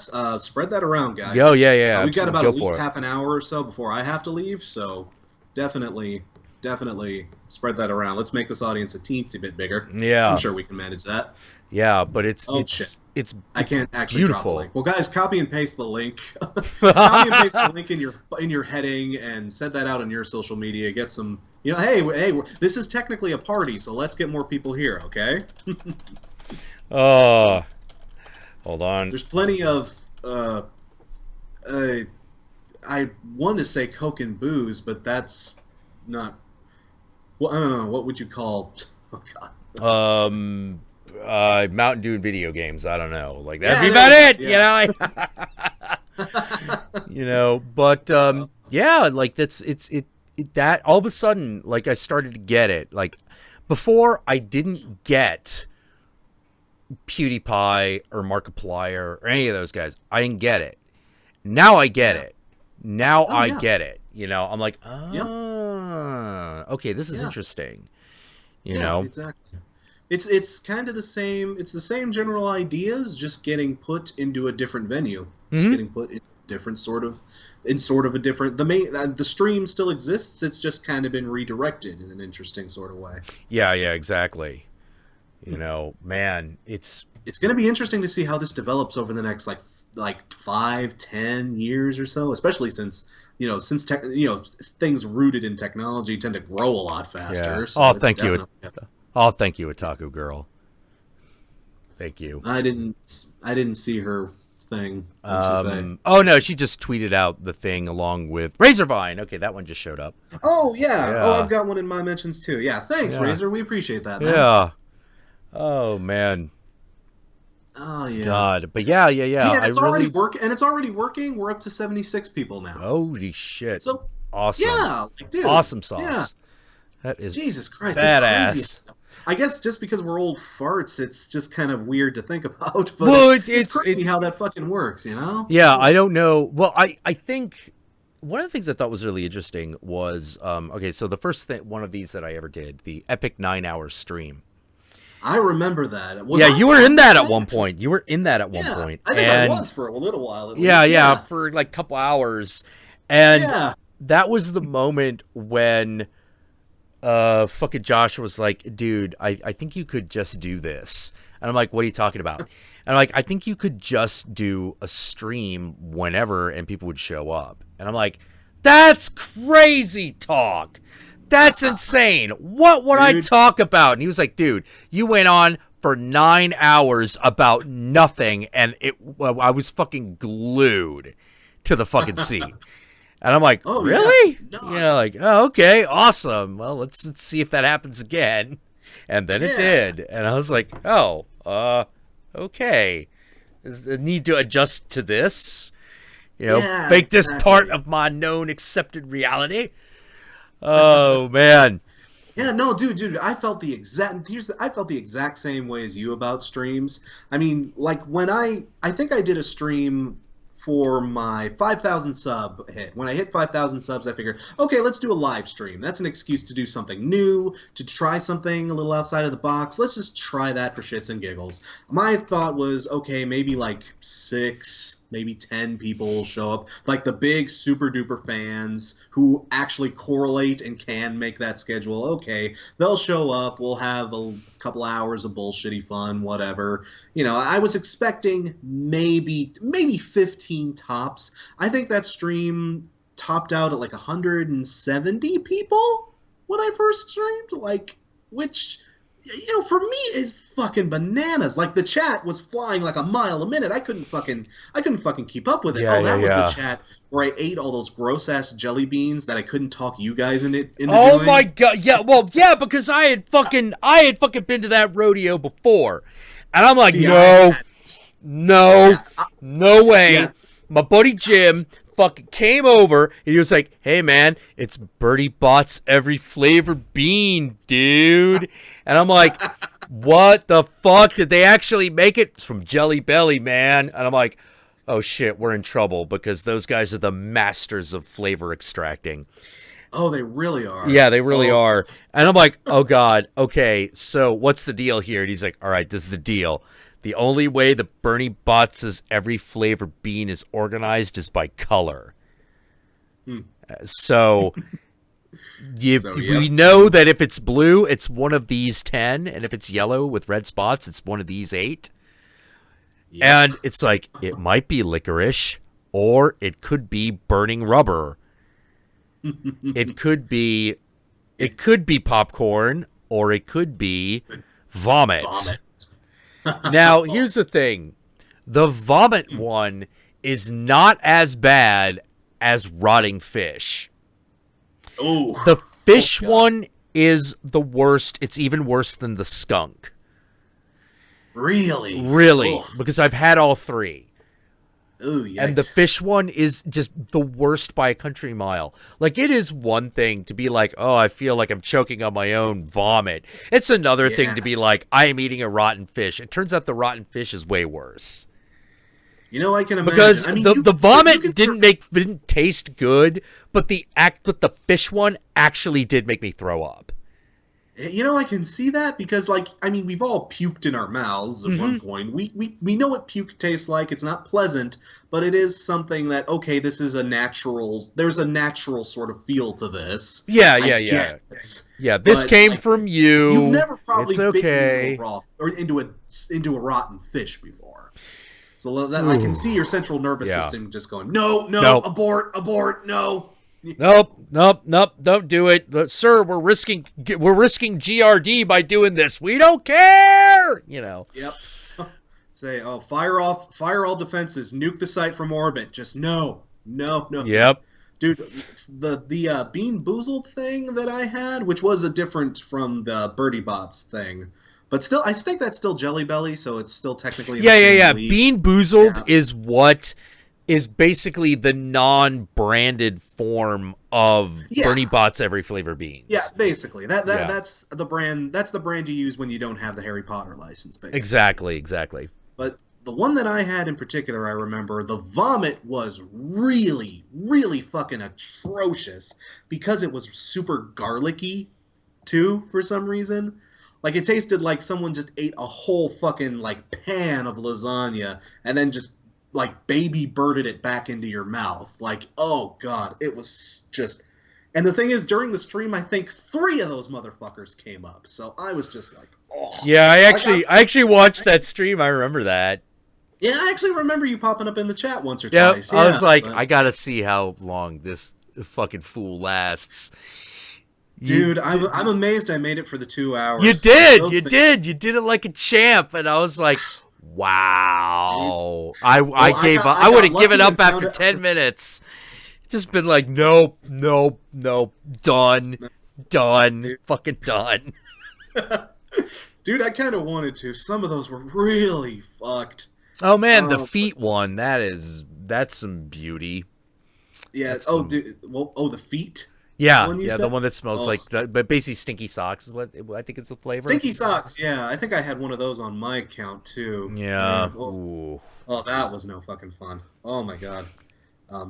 Dude, like, actually, the thing is, like, they were pretty bad. Like, I think I got, like, rotten egg at one point. That was really shitty. Oh, jeez, yeah.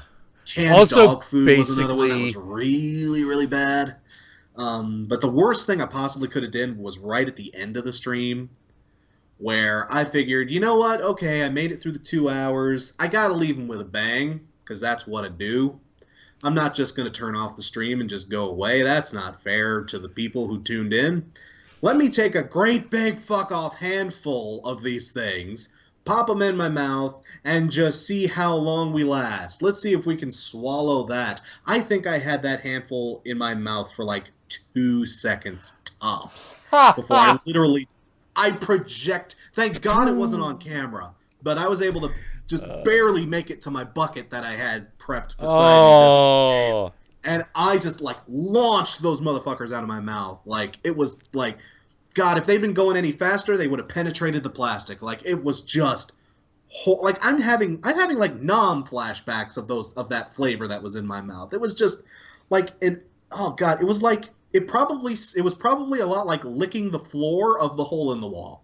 Licking the bathroom floor or Yeah. hole in a wall. I could probably Yeah. imagine that was probably the closest flavor that I could associate that with. Because, oh, Yeah, my oh god, when me and my brother were in Taiwan, my oh, dad was always trying to get us to my all right, have you ever seen The Corruptor? I have not actually, no. Okay, really good movie. But there's a line in it that is really good where Chow Yun Fat looks at Mark Wahlberg and goes, "You want to be Chinese, you got to eat the nasty stuff." And my dad is like that. Yeah. My dad is like Right. that. He's like, "Yeah, you Chinese boy, you can eat this, you Chinese." And Yeah, I'm dude, like, like "Dad, traditional Chinese, yeah. yeah, yeah." They And I'm don't- like, "No, Dad, I am not eating that. No way." And now, of course, my dad is one of those guys who acquires all the taste that he can. Oh yeah. So he is always trying to get me to eat like the fermented eggs. Now, Oh. they're known as the 1,000-year-old eggs. And this is the source of the joke in, I think, Flower Drum Song, which is, I want the 1,000-year-old eggs and Blake sure they're fresh. And, okay, so you got to understand a couple things about the 1,000-year-old eggs. First of all, the shell is green and spotted. It looks like fungus. All right, so already you're off to a shaky start. And then you crack that thing open and it's black. Oof. It's a transparent black color. And I can tell you no more about it because that's the point at which I quit. I don't blame you. I mean, that seriously looks like it looks like something out of basically a fantasy movie. Like you basically cracked open an orc egg at that point. Yeah, Like the mother's gonna come and she's gonna be pissed at that point. Yeah. You know? No, Jimmy Lamb. I'm half Chinese.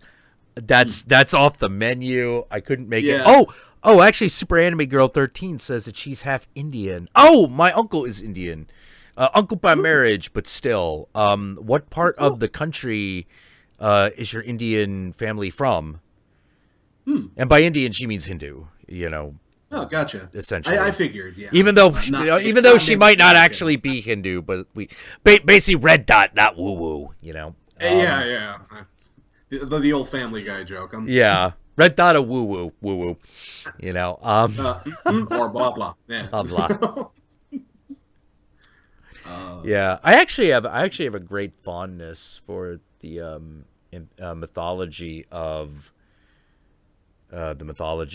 India. Actually, it's really fascinating shit.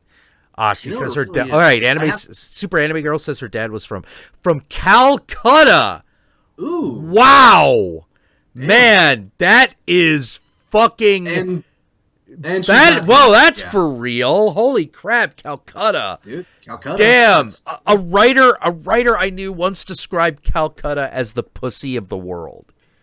What the fuck? Yeah. I've never heard that one. Forgive me. Yeah. She described it as the pussy of the world. And Okay, you're I like, have to know how what so. the fuck? Because it's hot, it's fucking sweaty, it smells, and everyone's really hairy. And every corner, it seems like you're going to get a venereal disease. Now, granted, bear in mind, this is a woman saying this. Okay. So, if it's sexism, then it's the type of sexism that a woman has. Well, you know. But I mean, I won't always, argue I was, this. Hey, now, people- I mean, some despite pussies are that, like that. now, despite that, she did say this with a huge amount of affection for the place. Oh, yeah. I would certainly hope so. Yeah, she also described it as the city of Kali, which is kind of one of those, oh, really? Well, what makes you say it's a city of Kali? It's like, well, there are a lot of big temples to Kali in Calcutta, and it's definitely the kind of place that you can imagine. She was not a lesbian. Yeah, I was just about to. Yeah.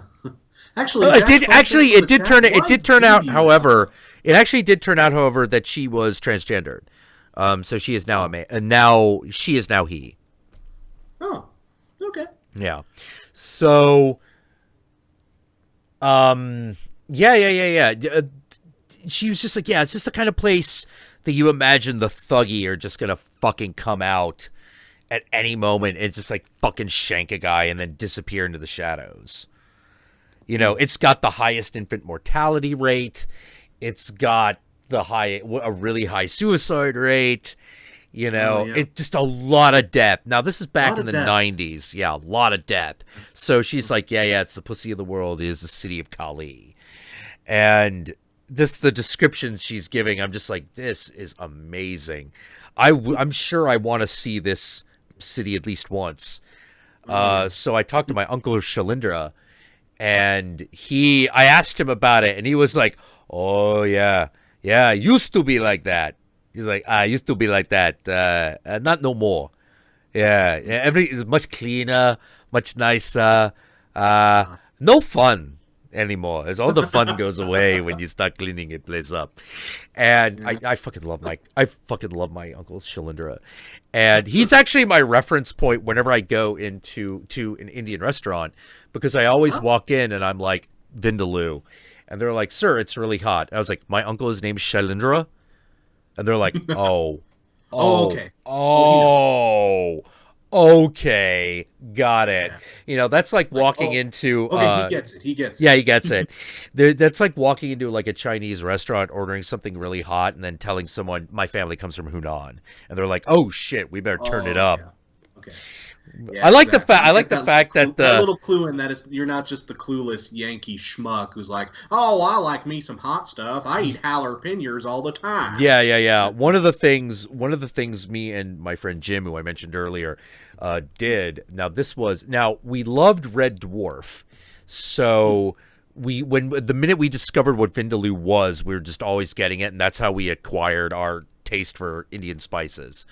But then one day we had a brilliant idea, and this idea was the best. And this was all right. Basically, you're about to hear a story of dumb shit guys get into, and this is what we decided.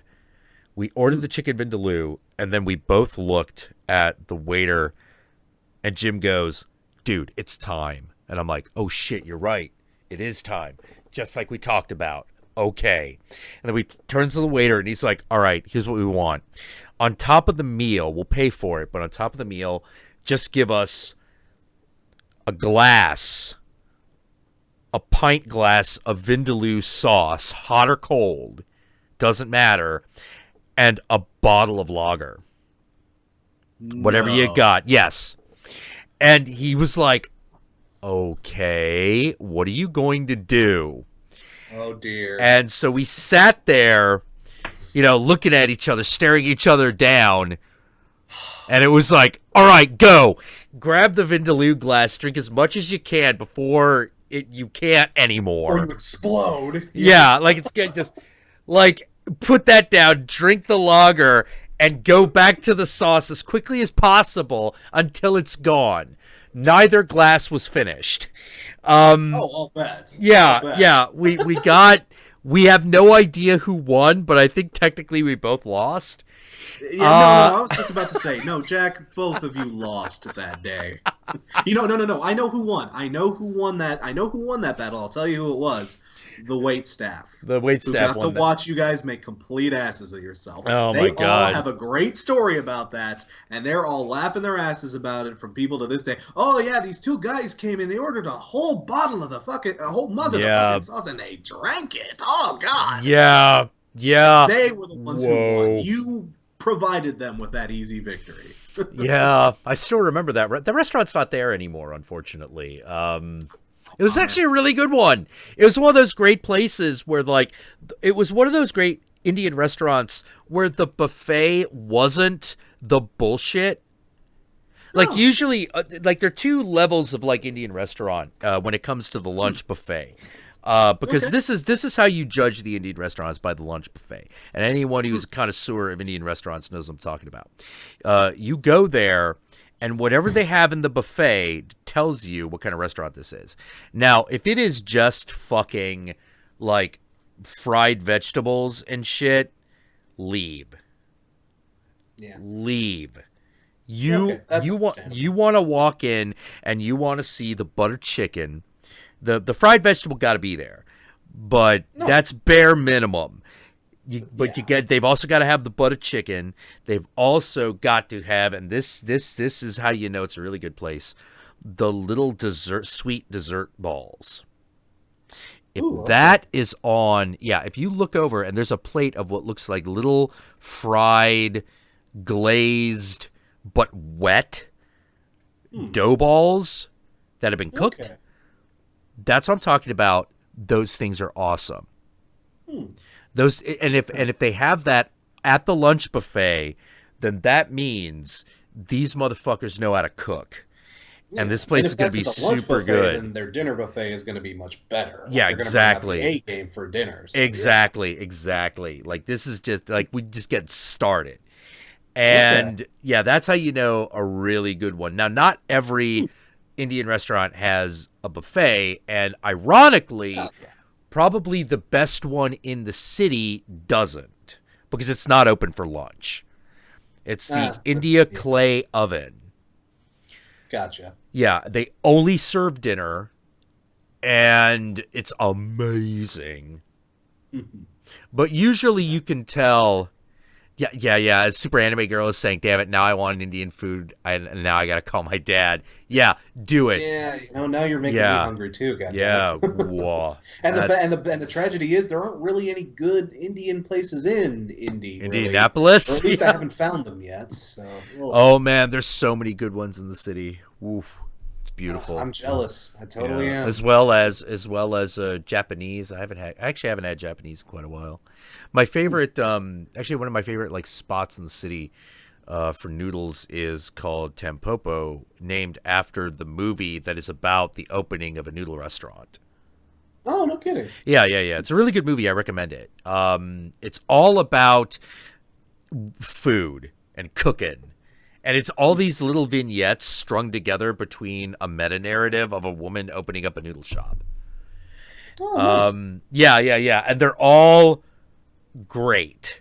All the segments are great. So it's almost kind of like Taste of Tea, only I doubt it's not even close to as surreal as that movie was. It's not a surreal film, but it goes in some odd directions. There is a mother who comes back from the dead to cook her family a meal. Oh. Yeah, there is a story of a Japanese woman teaching people how to eat spaghetti while a big Italian guy is sitting in the back of the restaurant looking like, I'm going to fucking school you on how fucking Italian people eat fucking spaghetti, which is noisy and sloppy as fuck. Oh yeah, dude. You just fucking that's like barbecue in America. If you eating it clean, you ain't eating it right. Yeah, if you're using a fork, then you are so not doing it right. Not doing barbecue right if you're using a goddamn fork. You know, fork is for the shit that's too fucking small to pick up with your hand. You know, precisely. Yeah. There's a fucking barbecue joint down in San Bruno. And my buddy Steven took me down there. He's like, yeah, I want to take you to this barbecue place. And on the board, they've got this thing called the Belly Buster. And it's $175. But it's basically everything on the menu that they serve twice. And I'm like, what the fuck? Dude, well, hey, obviously that feeds an entire fucking family. If you didn't come hungry, then get the fuck out. Yeah, no shit. And I was like, Jesus Christ. And I'm like, man, how many times do they get orders for that thing? It can't be that often. And at that fucking moment, that's when I hear the guy in the back go, all right, like tonight, all right, Bob, I think I'm going to be able to let you go early. We only got 4 belly busters to cook tonight. And I'm like, what? Only 4? Only 4. That's fucking everything in the restaurant 16 times over. What the shit? Oh, man, sounds like a slow, terrible night. God, I hope they're still in business. Now, here's the other thing that's fucked up. Scraping by. Here's the other thing that's fucked up. The actual restaurant, 2 tables, and that's it. And these aren't big tables. These are like fucking McDonald's-sized fucking tables. Yeah. So these are motherfuckers ordering, coming in and taking it home. Oh, yeah. And I'm just like, a lot of the times, what the shit? Oh, my God.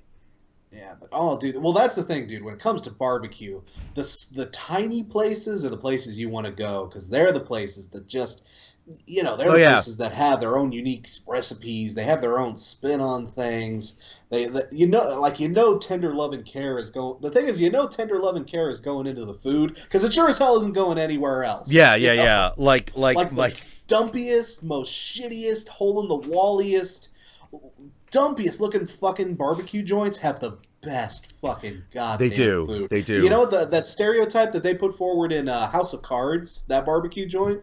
Yeah, it's like that. That's actually a little hole in the wall that nobody's fucking heard of. That's actually a specific get place. Yourself a rack of ribs. You'll fucking thank me for it later. Yeah, that's actually based on a real place.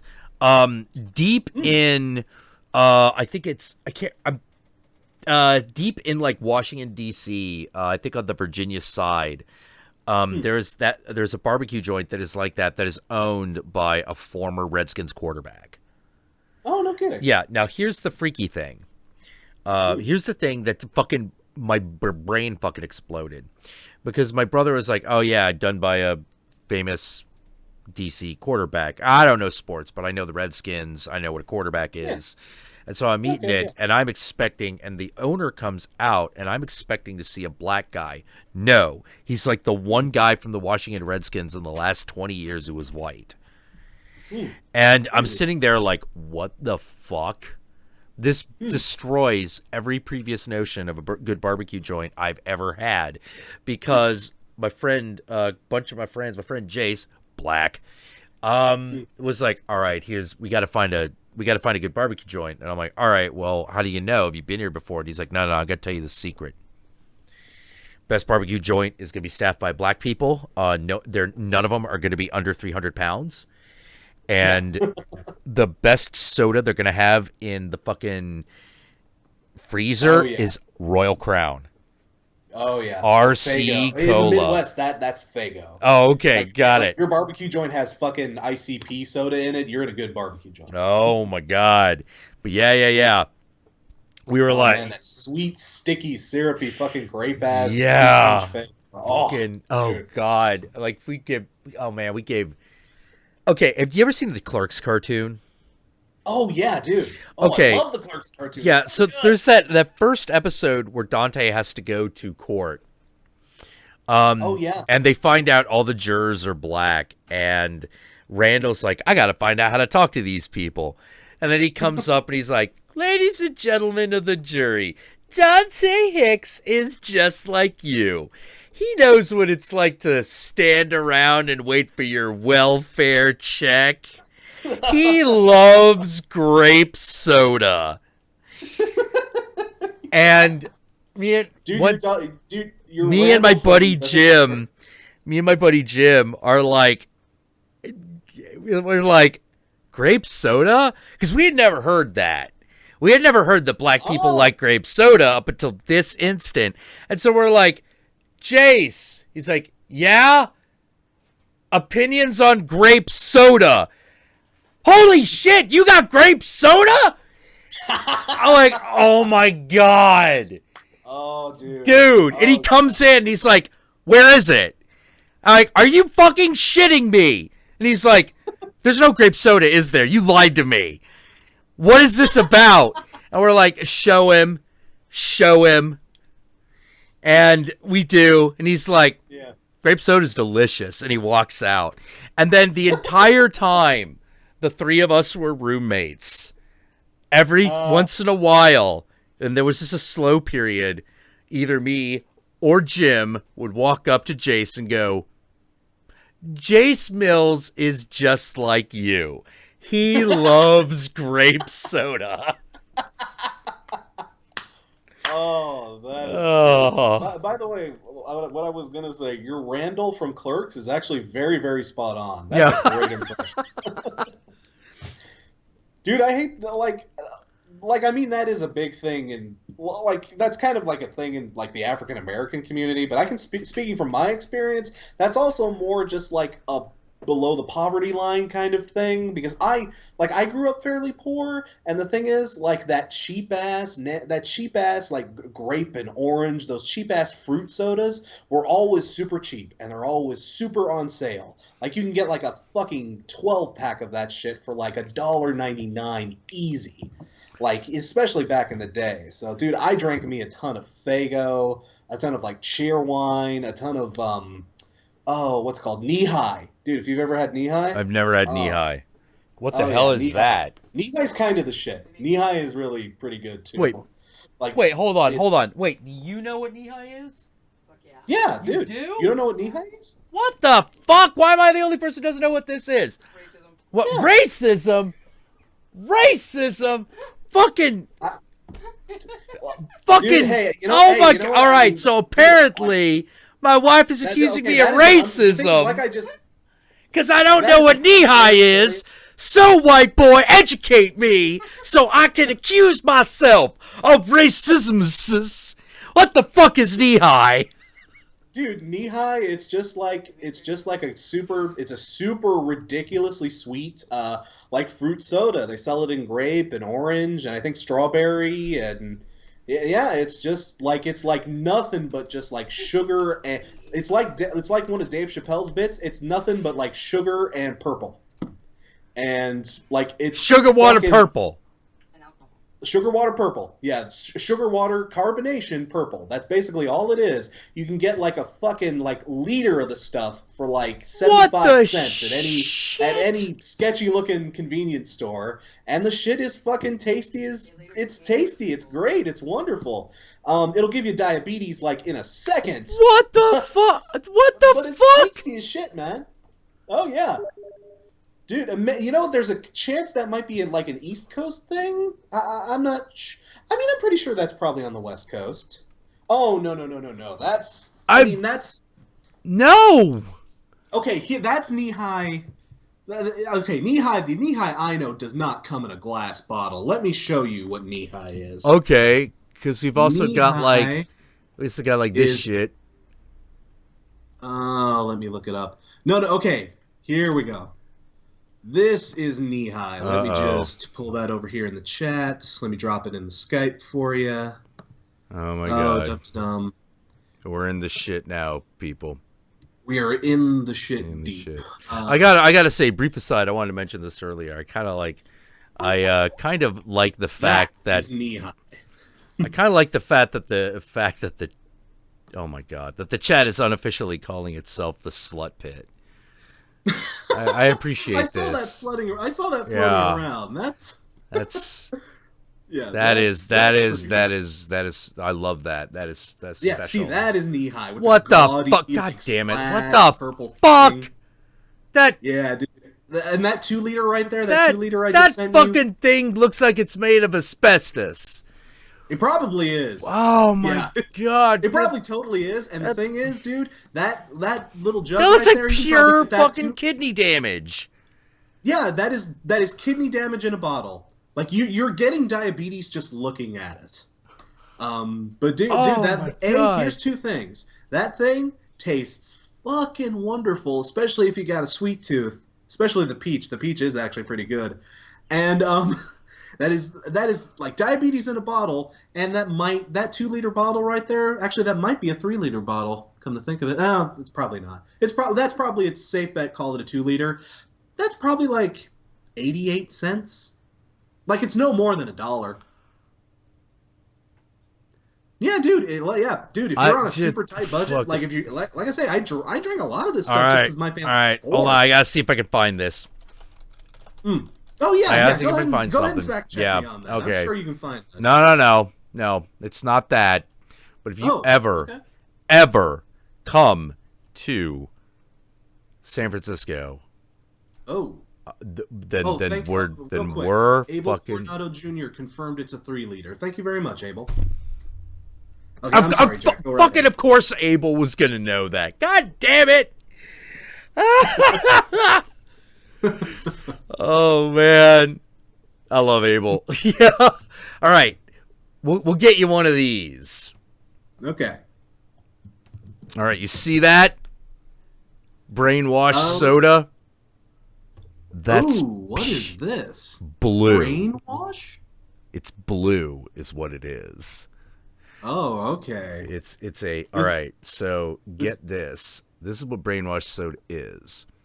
It is it's local. It's carbonated. You can get it at a laundromat called Brainwash. That's a weird name for a laundromat. Yeah. Well, yeah, but it's like a laundromat that used to have like a fucking stage in it. And so like your fucking punk bands would play while you're fucking doing your crusty ass gutter punk laundry. Gotcha. You know, occasionally they'd have stand up that sucked. And imagine. they had they also had like a fucking grill where you get like fucking everything from, you know, salad, some pretty decent salads actually, to like a burger. I actually trust their salads a lot more than I trust the burgers. Yeah, but they also have this, and it's blue with pepper. Oh, okay. Yeah, like black, like cayenne pepper. No, like Serrano pepper juice. Oh, okay. So like real pepper then. Yeah. Interesting. And so it is spicy, hot, and sweet, while being served really cold and carbonated. It is an experience in and of itself. And and here's the thing that's great about it. That I think it's filled with an irresponsible amount of blue dye number 9. Like it looks like an irresponsible like amount, unnaturally blue. Yeah. All your internal things turn blue for about 2 days. Yeah, so like, I'll bet you like your tongue, your teeth. That looks like something that just coats your innards when you drink it. You piss blue, you shit blue. It's like a fucking it's like you ate a Smurf village, man. You're basically drinking a Smurf Holocaust. At that point. This is the most black. This is Smurf Smurf juice. So far. Oh man. Oh yeah, I'll have to get you to try that. That's there's also I know where we can get it too. You say that's like a local thing? That's like a San Fran thing? Yeah, it's a Bay Area thing. Not a lot of places carry it, but anyone who specializes in like weird shit will have it. Like there's like a soda pop specialty store down on Haight Street that always has it. Okay.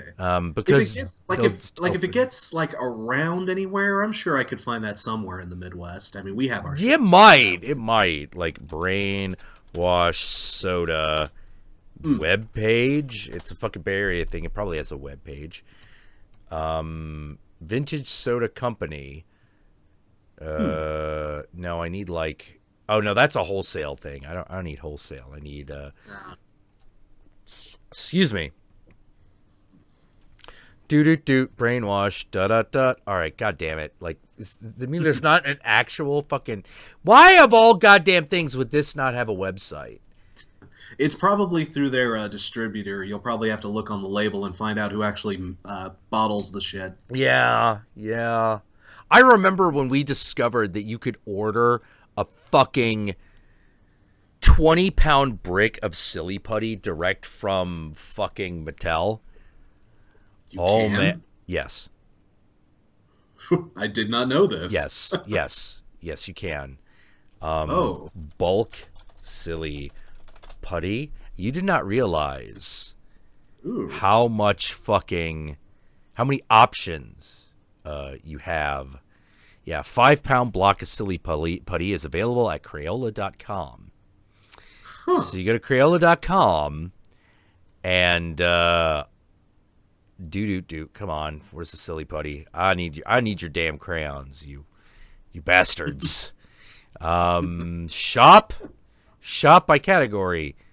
Where okay, there should just be a thing that just says silly. There it is, silly putty. All right. So, you can get 100 count of silly putty eggs, each of which has silly putty in it for $99. Where's the bulk brick. God damn it. These are the products. Where's the fucking bulk brick? Okay, maybe you can't. I want to see what a fucking 5-pound just fucking brick of silly putty looks like. It looks exactly like you imagine it. It's a big, long... Okay, do you remember, like... Did you ever play Magic the Gathering? I did not, actually, no. Okay, did you ever see people carrying... What about Pokemon cards? Oh, you mean like the big cases they would carry them around in? Yeah.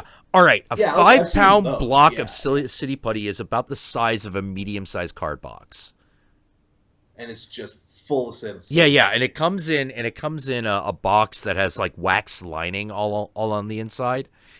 And you open it up, and there it is, your gigantic block of fucking silly putty. And and you could get any version of it. You know, for instance, you could get, Oh, yeah. Here's an example. Alazia just sent me an example.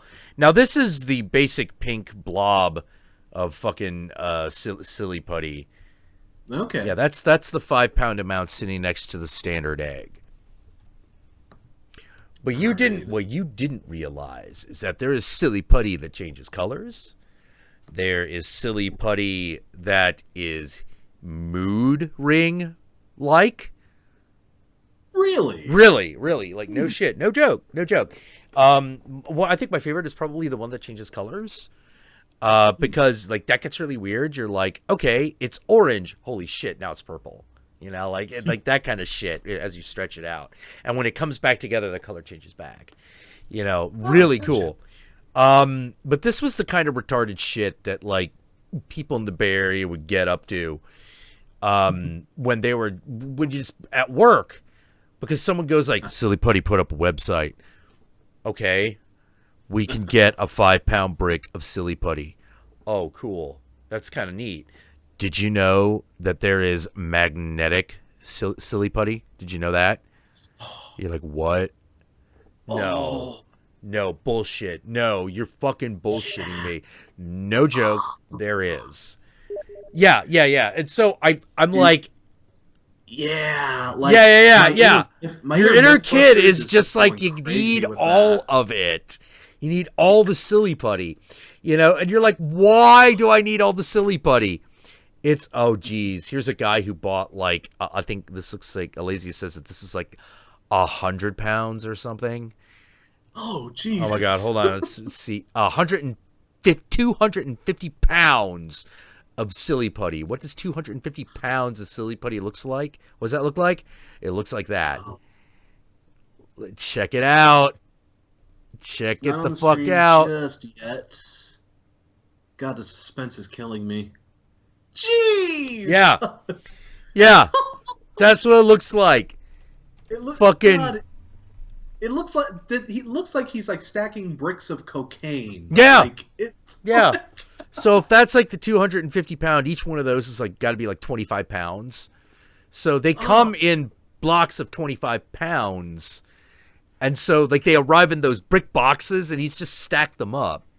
And now they're because it's silly putty, they're kind of like misshapen. Oh yeah, exactly. Yeah. You build a silly putty terracotta army ass shit. Yeah, like the first thing I saw when I see that, it's like, oh, that's the stuff they make real dolls out of, isn't it? No, not quite. That's silicone injected something. I don't know what that something is, but it is silicone injected. I'll tell you that. How do I know that? Hey, man, look. We have all at one point thought about it, even if we never did it. We have thought about it. Because there's that question I always have, which is, what would I do with it? And everyone's like, well, wouldn't you just fuck it? And I'm like, no. No, you wouldn't just fuck it. I mean, that's a boring usage for it. I mean, you gotta spend like thousands and thousands of dollars to get one of those things, from my understanding. I'm a little sad about Lars and the Real Girl. I was really sad that happened. Because I did actually have the idea where I was like, What if I bought a real girl and fucking walked it around town and acted like it was real? Like, how long? But here's the trick. If you flat out asked me if I was being for real, if you were like, are you being for real? If you asked me that question, I would say no. But anything else, I would act like the doll was real. And that was an idea I had. And then Lars and the Real Girl came out, and I was like, damn. That joke is ruined. And then I was like, what if you did a horror movie with a real doll? And then Love Object happened. And I was like, okay, this fascination is now over. I can think of nothing else to do with this damn thing. You could shoot an action movie, maybe? Has the goof? I guess the goofy comedy, I'm sure, probably has been made too. So Lars and the Real Girl is kind of a even goofy then, there's comedy. just what's the joke other than she's a fake fuck doll?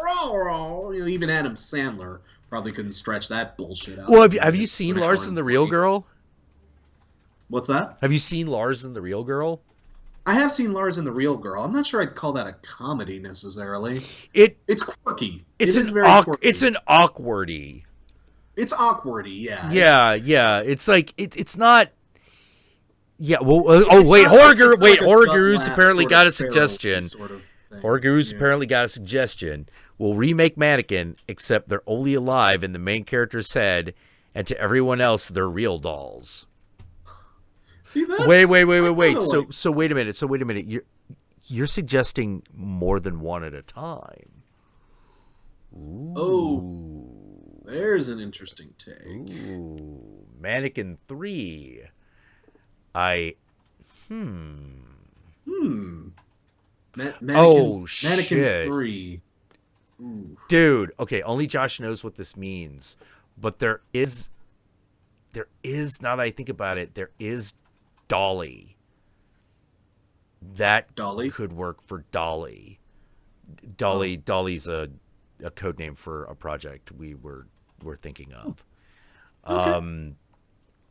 It's one of those things where I'm like, I can't guarantee that's going to become anything, but it's something we want to try if we can fucking figure out how to pull it off.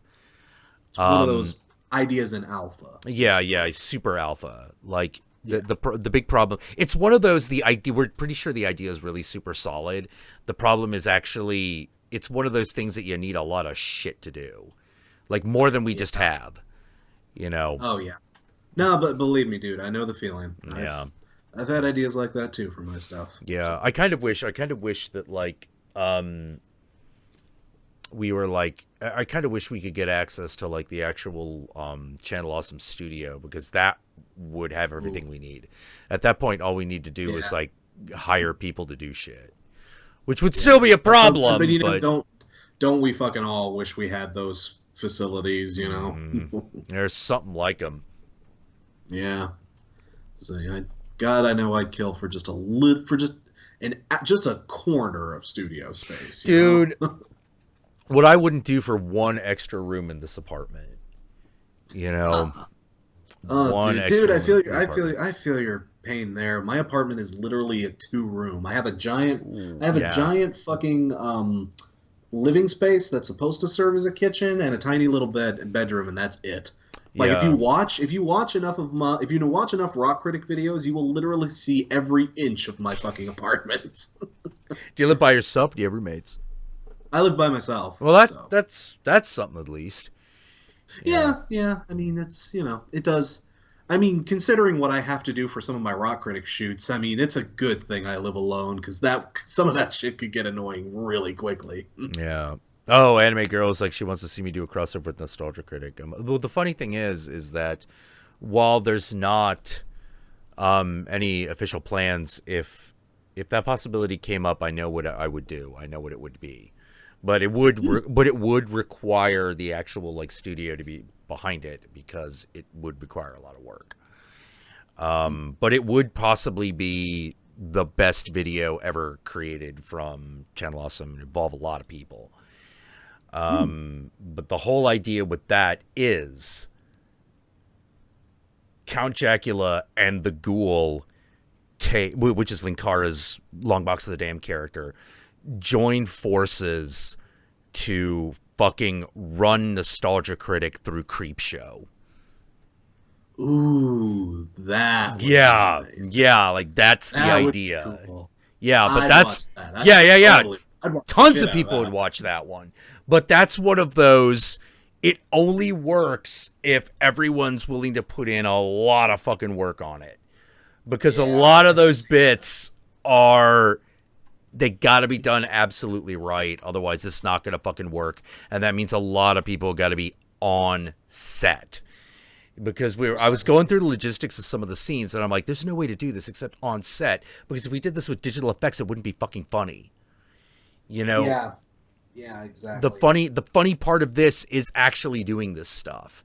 And just being like, how far are they going to take this? You know, until we get to the end where it's like we're taking it as far as we can. You know, and that's like the whole joke. The whole joke is this is a video that you would normally do really cheap, doing it as well as possible. You know, to the point where you're actually kind of questioning everyone's sanity. You know, like, wait, they let you do that? And it's like, yes. That would be the whole goddamn point. You know, so you would probably need a ton of like creative control for that too. Well, the creative control. I can see how the creative control is the easy part. Under Doug's timeline of getting videos out, I could see how that would be difficult to pull off. Yeah. Basically, he wouldn't necessarily have the free time. Like that would have to be absolutely scheduled into everything, and that's what the big problem is. You know, like his schedule is tight. He's got his crew that he builds everything with, and they've got their pipeline. And having another person come in to that on a creative level like this is definitely like a huge difference, to say nothing of the fact that we would have to import makeup effects people. Like, the real shit, like the real fucking shit. Otherwise joke doesn't work. You know, precisely. Yeah, it would take a big. The thing is, I could see that paying off big time. Oh yeah, totally. That would be a huge like risk reward sort of thing there, but I could see that working out very, very well. But yeah, it would take a lot of work, a lot of effort, huge amount energy. Of work. And the thing is, the tighter of a schedule you have to cram that kind of things into, like the more like strict dictation you have to allow to that, the harder it becomes. Yeah. That video alone, from the moment we say go, we're gonna do this, to the moment that everything's done, 4 months easy, 4 months of work easy. You know. You know, and I would probably, chances are the way we would have to do it is I would probably have to like move to Chicago for 4 months, you know, just to do this video, you know. Just to do this, you know. Yeah, just to do this thing. For Doug's internet show. Yeah. You know, yeah. But of course, Doug is a big deal in the community, of course, but. Oh, yeah. But like, we're talking like, I don't know how to do it, how to say it other than no. This is like a Markiplier PewDiePie level of stunt. Yeah, you know? Yeah, exactly. Like, it would take a lot of resources and a lot of resources, a lot of really manpower, pro level shit. A lot of people a lot of pros. You know, because you need at least one makeup effects person and 2 assistants. Yeah, easy. Oh, easy. Yeah, they would have to be really good, and I know where in San Francisco I would find those people, but whether or not the people I find would be good enough is up in the air. The place I know we could find them, absolutely, no questions asked, as long as you're willing to, you know, handle everything, would be Los Angeles. Like, we could find those people in a matter of days. Oh, yeah. You know? No, I can imagine. But then you've got the added issue of, well, now we got to take everybody and move to Chicago for 4 months. Precisely. You know, and now money is a problem. You're gonna get that many people to travel with you. It's always hard getting anybody to fucking travel. Yeah. No matter what the circumstances are, We could probably film everything within 3 weeks, but that would be really, really hell on Doug. Yeah, because it would be nonstop filming for 3 weeks, on top of everything else that he does, and I don't know about that. I don't know if that's a good idea. Yeah, because most of those like fucking those anniversary specials, those so basically, what I'm saying is if Doug was willing to work with me on that from start to finish, providing his expertise on how we could pipeline the whole thing, I would absolutely do it. I'd do it in a heartbeat. But it really is just about the logistics of production. Like a lot of my ideas, like as Josh likes to say, you cannot do anything simply. You just can't. Yeah. If it's too simple, you get bored and you stop. And I'm like, well, that's not 100% fucking accurate. Okay. So many things. Yeah. No, dude, I feel you. I'm kind of that way too. I mean, the thing is, I never set out to write hour-long videos. I never set out to, make crazy long epic things and do weird shit and have my character be Saiyan and do goofy shit like that too. But it just comes up in the writing process and I'm like, yeah, it just kind of happens. God damn, we got to do that, Oh god, if I had an editor, I have a feeling my videos would be a lot shorter, but they'd be a lot less interesting. Yeah.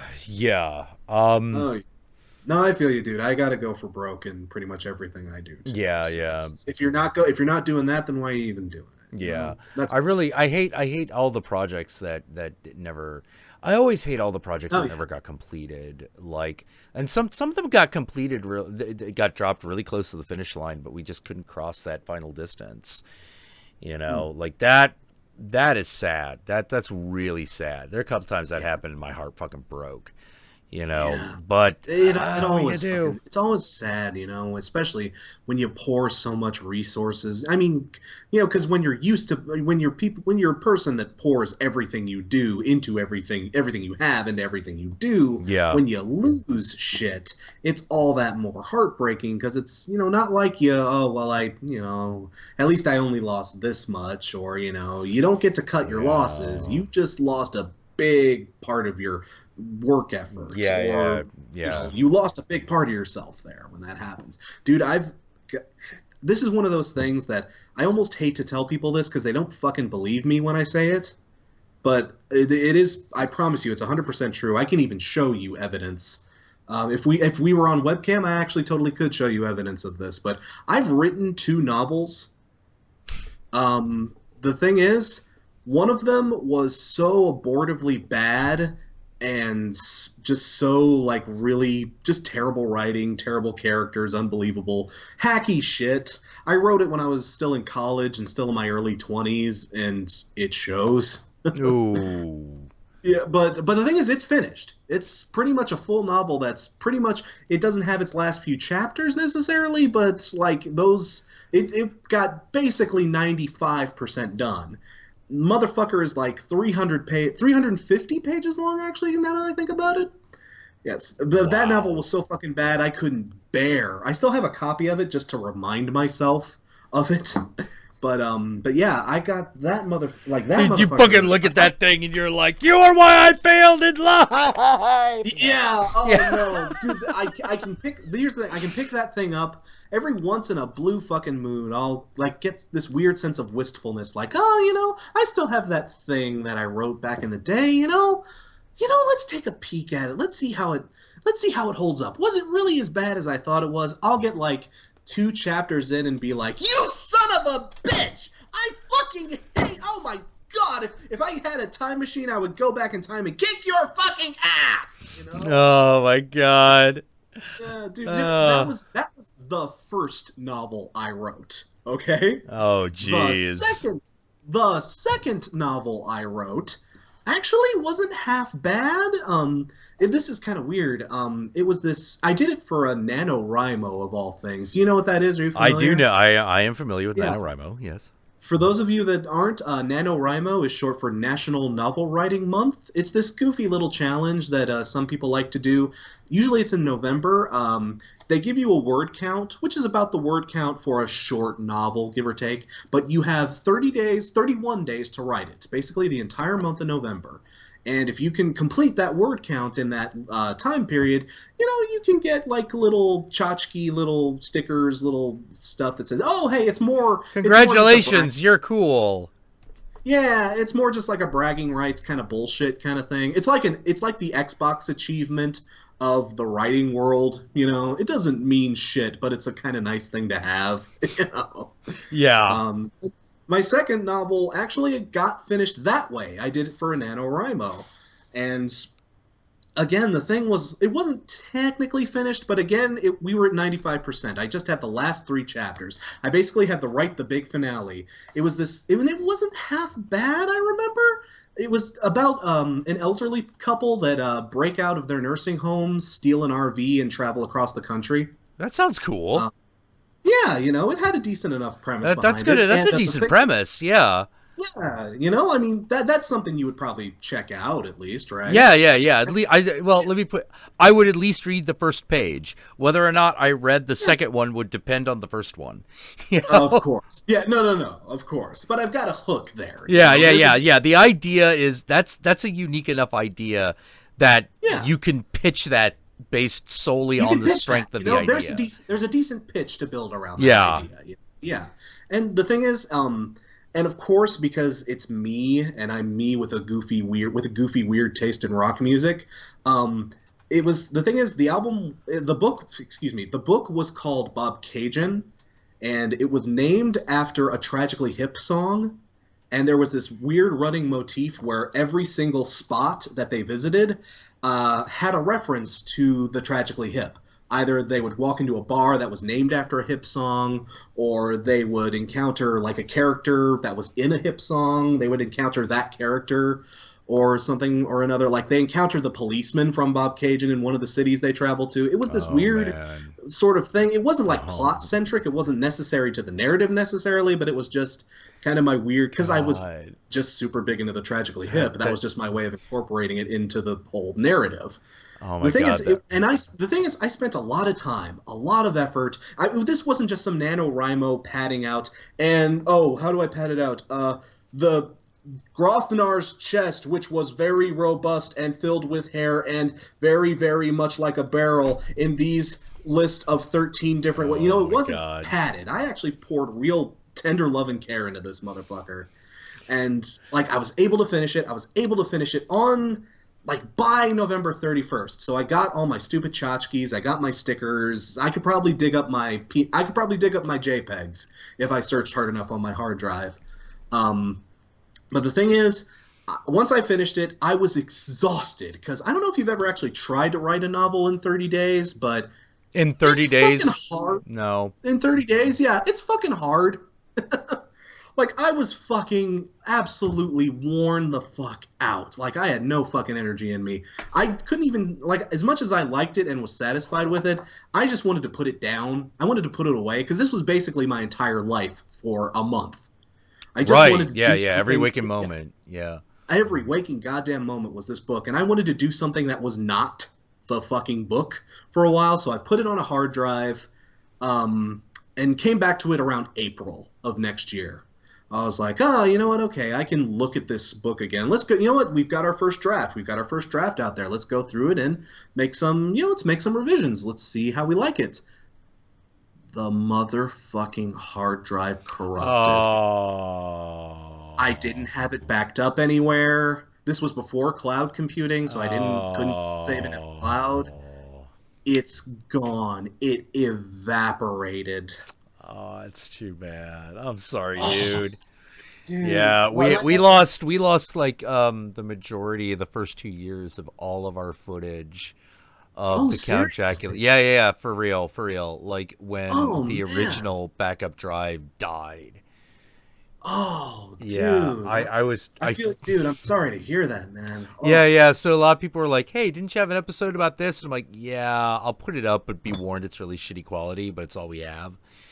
You know. Yeah. No, the funny thing is I was able to recover huge chunks of stuff, but yeah, I wouldn't. It's one of those things where I look at it and I'm like, God damn it, I could have remastered. It's not terribly salvageable at this point. Yeah. It's not like one of the ones that I'm like, oh God, like I would love to be able to reassemble this one, but I can't. Is Raising Cain. I had to put that one on like Vimeo because YouTube will not let it be run. Yeah, which is weird because and you know why? You know why? It's not because of the movie itself. It's because of the Peer Gynt suite. And really, yeah, because that the Peer Gynt suite appears in that movie. It's actually a crux of that fucking movie. And my analysis hinged on the crux of Raising Cain and the Peer Gynt suite. But the problem is that the recording of the Peer Gynt suite that is in the movie and the one I used, and in fact every version that you can find is copyrighted to shit and back. So yeah, it's one of those. This one, you got to be kidding. Like this song of all goddamn songs, it's like the copyright holder, whoever holds it, is just like, you're not even allowed to show it to people. If I could stop you from even fucking... Yeah, because it's not like content match. It's basically a happy birthday situation where they've got the copyright and they're going to fucking fuck you with it. Yeah, exactly. They're going to completely fucking hate fuck you with it. And good fucking God. Like, if it had just been a matter of a content match, no. Straight up blocked. Straight up blocked. You know, just straight up. You know, like on Blip it wasn't a problem, but on YouTube, big problem. Yeah, of course. So now the only place you can see it is on Vimeo through my website, which I hardly even update anymore because nobody comes to the website because people don't come to websites no more. You know? Dude, it's just YouTube. Everything's on YouTube, so it is. Or at least everything that can get through the filters is on YouTube. You know, I mean, that's enough for most people. You know, this is not to say. You know, all I can say is I'm very fortunate that I haven't had to deal with a lot of that. All I can say is it must be some kind of fucking miracle. You know, because the only big problems I've had is... You fucking kissed a leprechaun. You saved a fucking mermaid by accident. I don't know what you did. But yeah, dude. I don't know. Yeah, I'm probably the luckiest motherfucker on the entire website. All I've had are a few of my Rise and Fall of Weezer vids. I can't claim monetization on them just because Geffen are a bit sticklery with their copyrights. I can't win my but you can still, they can still be shown. They can still be played. They can still be shown. They can still exist. You people can still watch them. I just don't get any money from them, which kind of sucks because they're my most viewed videos. But there actually was a video that used to be like that for me, but then for some reason they changed their policy. That was... The Apparition and the Evil Dead Friday Night Fright Flicks, because they both used the song from Butch Cassidy's Sundance Kids. You know, raindrops are falling on my head. Oh yeah. You know, but they used to be blocked. Then they were copyright claimed, but in the end, they did something I never saw anyone else do, which is they shared monetization. Oh yeah, I've seen this happen. This has actually happened on my channel before too. Actually. Yeah. Where they're like, we just want our cut, but we're not gonna take the whole thing because that would be ridiculous.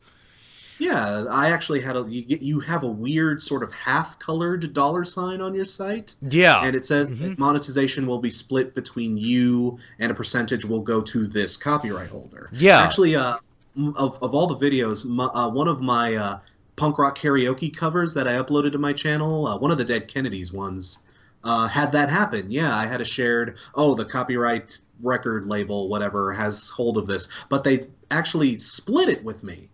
Yeah.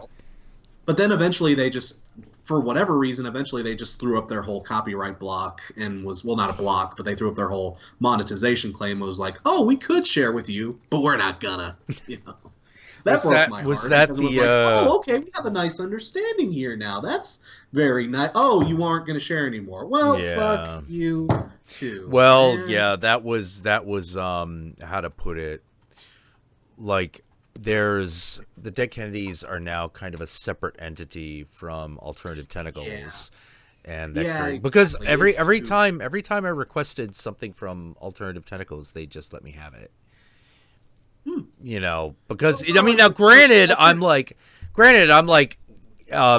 doing like old Butthole Surfer songs and fucking Alice Donut. Like, who knows Alice Donut, you know? Exactly. Or Christian Lunch.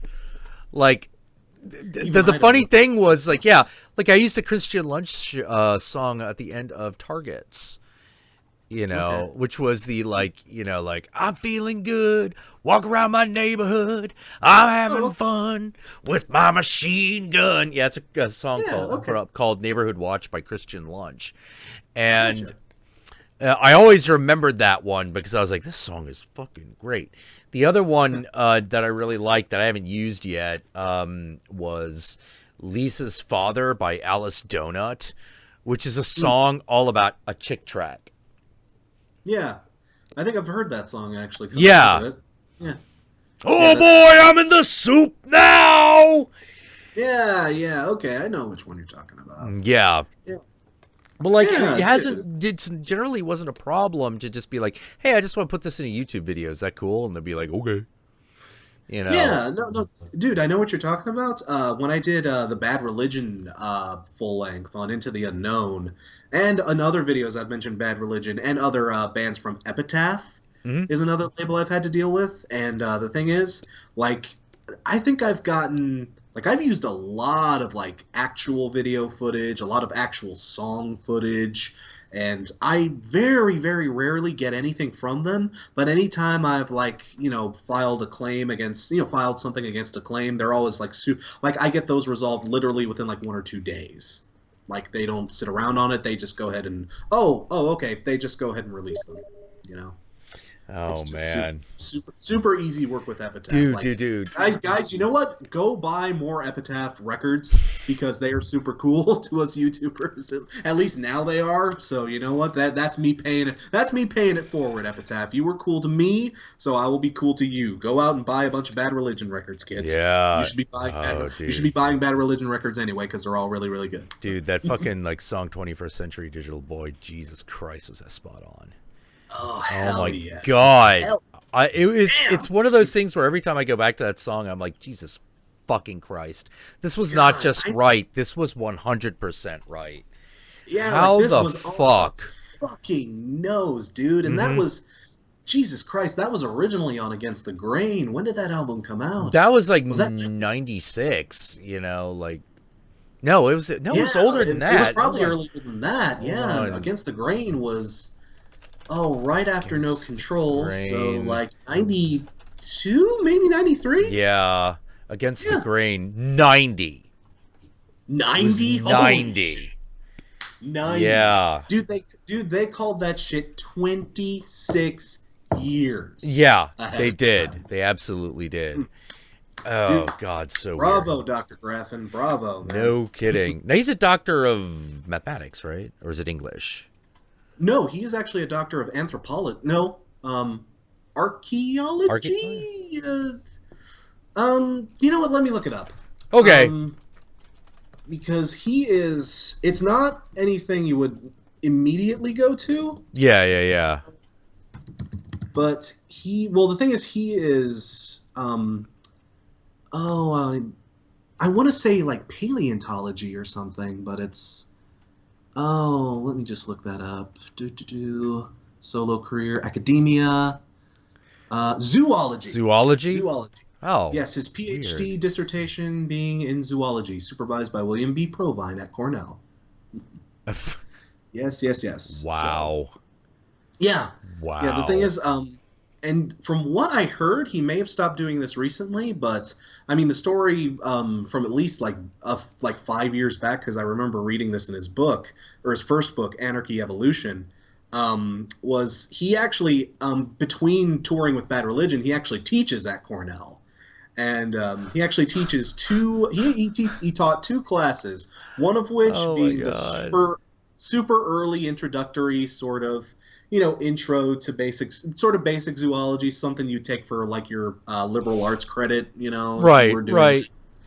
And he teaches what was probably the most difficult course in the entire, like the highest super level course that you can take in the sort of master's class. And like the thing is, I'm such a big Bad Religion fanboy. I would be like, you know what? I would almost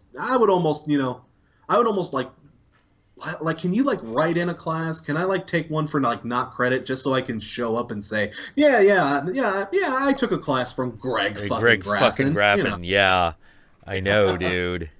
It's so weird. Man, I learned the tricks from the fucking head of Bad Religion himself. What about it, man? Did you ever, be like, well, it's like Peter RoboCop. Oh, Peter Weller. Peter Weller. Yeah, he became a teacher as well. Oh, yeah. That's really freaky to think about, too. I know. Like, they brought him out of retirement just for Into Darkness, which I felt a little bad about, because I'm like, oh, of all the Star Trek movies to fucking come out of retirement to do. Oh, yeah. The one that we basically get down to it, like, Star Trek Into Darkness is definitively the bad one. It's the bad one. Yeah. Spoiler alert, I'm sorry. It's not a bad movie. None of you should see it, but it's... Why did they bring back Khan? Yeah, well, that's what makes it a bad movie. Yeah, like, exactly. That move is what makes it a bad movie. Bad until they tried to pull that stupid J.J. Abrams mystery box bullshit. Yeah. The whole... Which, thank God, I mean, obviously different director for the third one, but thank God they didn't do that. Dude, you've seen the new one. Yeah. I actually really liked Beyond, Star Trek Beyond. Yeah, so did I, dude. Yeah. It's probably the first in this reboot series that actually feels like a goddamn Star Trek. Yeah, it does. Huh? It has that Star Trek movie feel. Like, I went in going like, look, they're like, well, what do you want out of a Star Trek movie? And I'm like, look, I'll be honest, man. My favorite Star Trek movie of all time, bar none, Voyage Home. The one about the whales. The one about the damn whale. That is my Whales be here. Sir, whales be here. That is absolutely my favorite Star Trek movie. Nothing else will fucking compare to it. But everyone's like, yeah, but it's the one where they're just kind of in modern day San Francisco. And I'm like, yeah, and that shit is riveting. Yeah, it's just... the thing is, like, the character chemistry is so good in that movie. Oh, yeah, everything just works. Everything just works. Everything just... Yeah. It does have sort of a weird, casual, sort of laid-back feel for a Trek movie, but it works. Trek is something that can actually survive pretty well in that kind of environment. Someone said Weller's class is called the Blue Blazer Collective. I'm like, oh, someone's a fucking Buckaroo Banzai fan. Ooh, no kidding. I love Buckaroo You don't Banzai. see many of those out in the wild. Oh man, not so much anymore, dude. They used to be the way it was. They used to be the way of the world. Oh yeah. Well, if you went to sci-fi conventions and you just say like, evil, pure and simple from the 8th dimension, like someone would, if you just said evil, someone was going to call back pure and simple from the 8th dimension. If you said, what's this? Someone would go, it's your hand, Buckaroo. Like shit like that used to happen all the time. Personality is what you do in the dark. When are we going? Planet 10. When are we going? Real soon. Like shit like that. Like that shit used to be all over the place. I wonder what it is now. Like, I hope it's something. I fucking hope it's something, but I don't know what it is because I haven't been to like a science fiction convention in fucking years.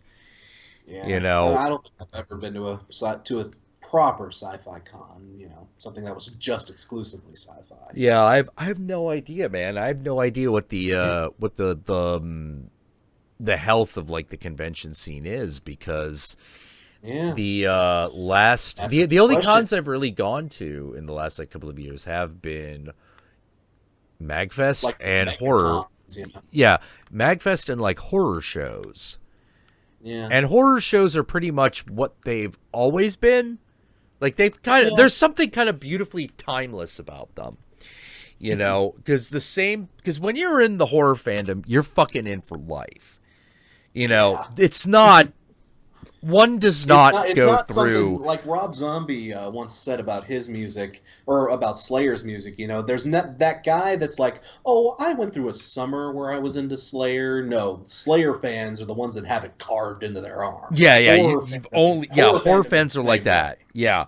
You don't get into horror for a summer. You are a horror fan for fucking life, and it's weird because it's like, I don't know how to put it. There are some fandoms where it's not just an appreciation of the medium. The appreciation of the medium there's something sexual about it. There's something deeply sexual about it. Like, and in Slayer you can see it. In the horror fandom you can see it. You know, in the science fiction fandom, it's weird because it's there, but it's not as obvious. Yeah. You know, because there is this weird connection between Star Trek, or there used to be anyway, this weird connection between Star Trek fandom, the Renaissance Fair, and bondage clubs. Like, yeah, you wouldn't think, but yeah, absolutely. You wouldn't think one of these things feels like it's not like the other, but when you look below the surface a little more. Yeah, absolutely. You know, so what I'm saying is if you all got that one, like, fucking Trekkie fan, there's a 25% chance that guy is into S&M. Yeah, there's a 25% chance he's got a cross at his house that isn't exactly Catholic. Exactly. But you know what's funny? Stanton, not a Trek fan. Really? But he was a fan of the Renaissance Fair. Okay, so he didn't have the whole triangle. 2 out of 3 ain't bad. 2 out of 3 ain't bad. Yeah, he didn't have the whole triangle, but you know, he had 2. Oh, yeah. 2 out of 3 ain't bad. Like it's just like Meatloaf used to say, man. 2 out of 3 ain't bad. 2 out of 3 ain't bad. Yep.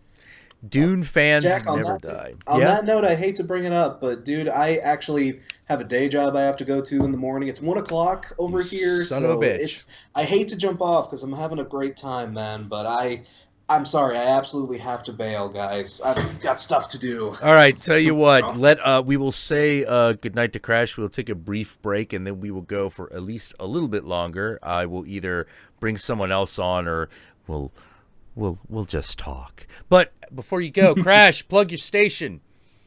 Cool. Will do. Thank you very much for having me on, Jack. This pleasure, is dude. Always pleasure. A blast, dude. Always a blast hanging out and chatting with you, dude. Thank you again for having me. Guys, in case you didn't know, I'm Crash Thompson. I run a show on YouTube called The Rock Critic. If you head over there to youtube.com/TheRockCritic, TEHROCKCRITIC, because The Rock Critic was taken, head over there. You can see rock reviews for rock albums, modern, rock, metal, punk, both classic and modern, long form reviews, shorter quickie reviews, and dick jokes aplenty. You want to see a man go on for 2 hours about Weezer? He's your man. This is your dude, guy. That fucking thing's longer than 2 hours. That shit's like actually, last time I clocked that in, I think it was at 4, and the total series was 4.5, probably closer to 5 hours. I didn't know there was that much about Weezer to discuss, let alone. Dude, neither did fucking I when I started writing the damn thing, but the fucking words kept coming. I got to fucking Ratitude and lost my goddamn mind. Oh, man. But yeah, guys, if you're into rock, metal, punk, whatever, heavier music, check out my channel. You might get a laugh out of it. You might enjoy some shit. I'm actually working on an episode right now, a full-length episode, on the Red Hot Chili Peppers' One Hot Minute. I'm hoping to get that out. I'm hoping to get that episode out won't be out by the end of August, but sometime in September it should totally be out. And yeah, lots of stuff is going to be coming in the wake of that episode too, so definitely keep your ears to the ground there. And yeah, guys, thanks for coming in today. Thanks for having me here, Jack. And you guys have a wonderful night. Good night, Friday Nights and Monster Girls. Take care of yourselves. Take care, Crash. Take care, man. Cheers. Cheers. Hey, we got the Patreon. So kick in $1 or $2 a month so that we may continue Satan's unholy work. Also, we do a semi-regular stream about once a week, and the announcement of when the next one is announced on my Twitter. So go follow me on Twitter and you'll get the announcement on when the next stream is and who's going to be joining me. Although there's usually a surprise. So go do that and we will see you at the next one. Hail Satan.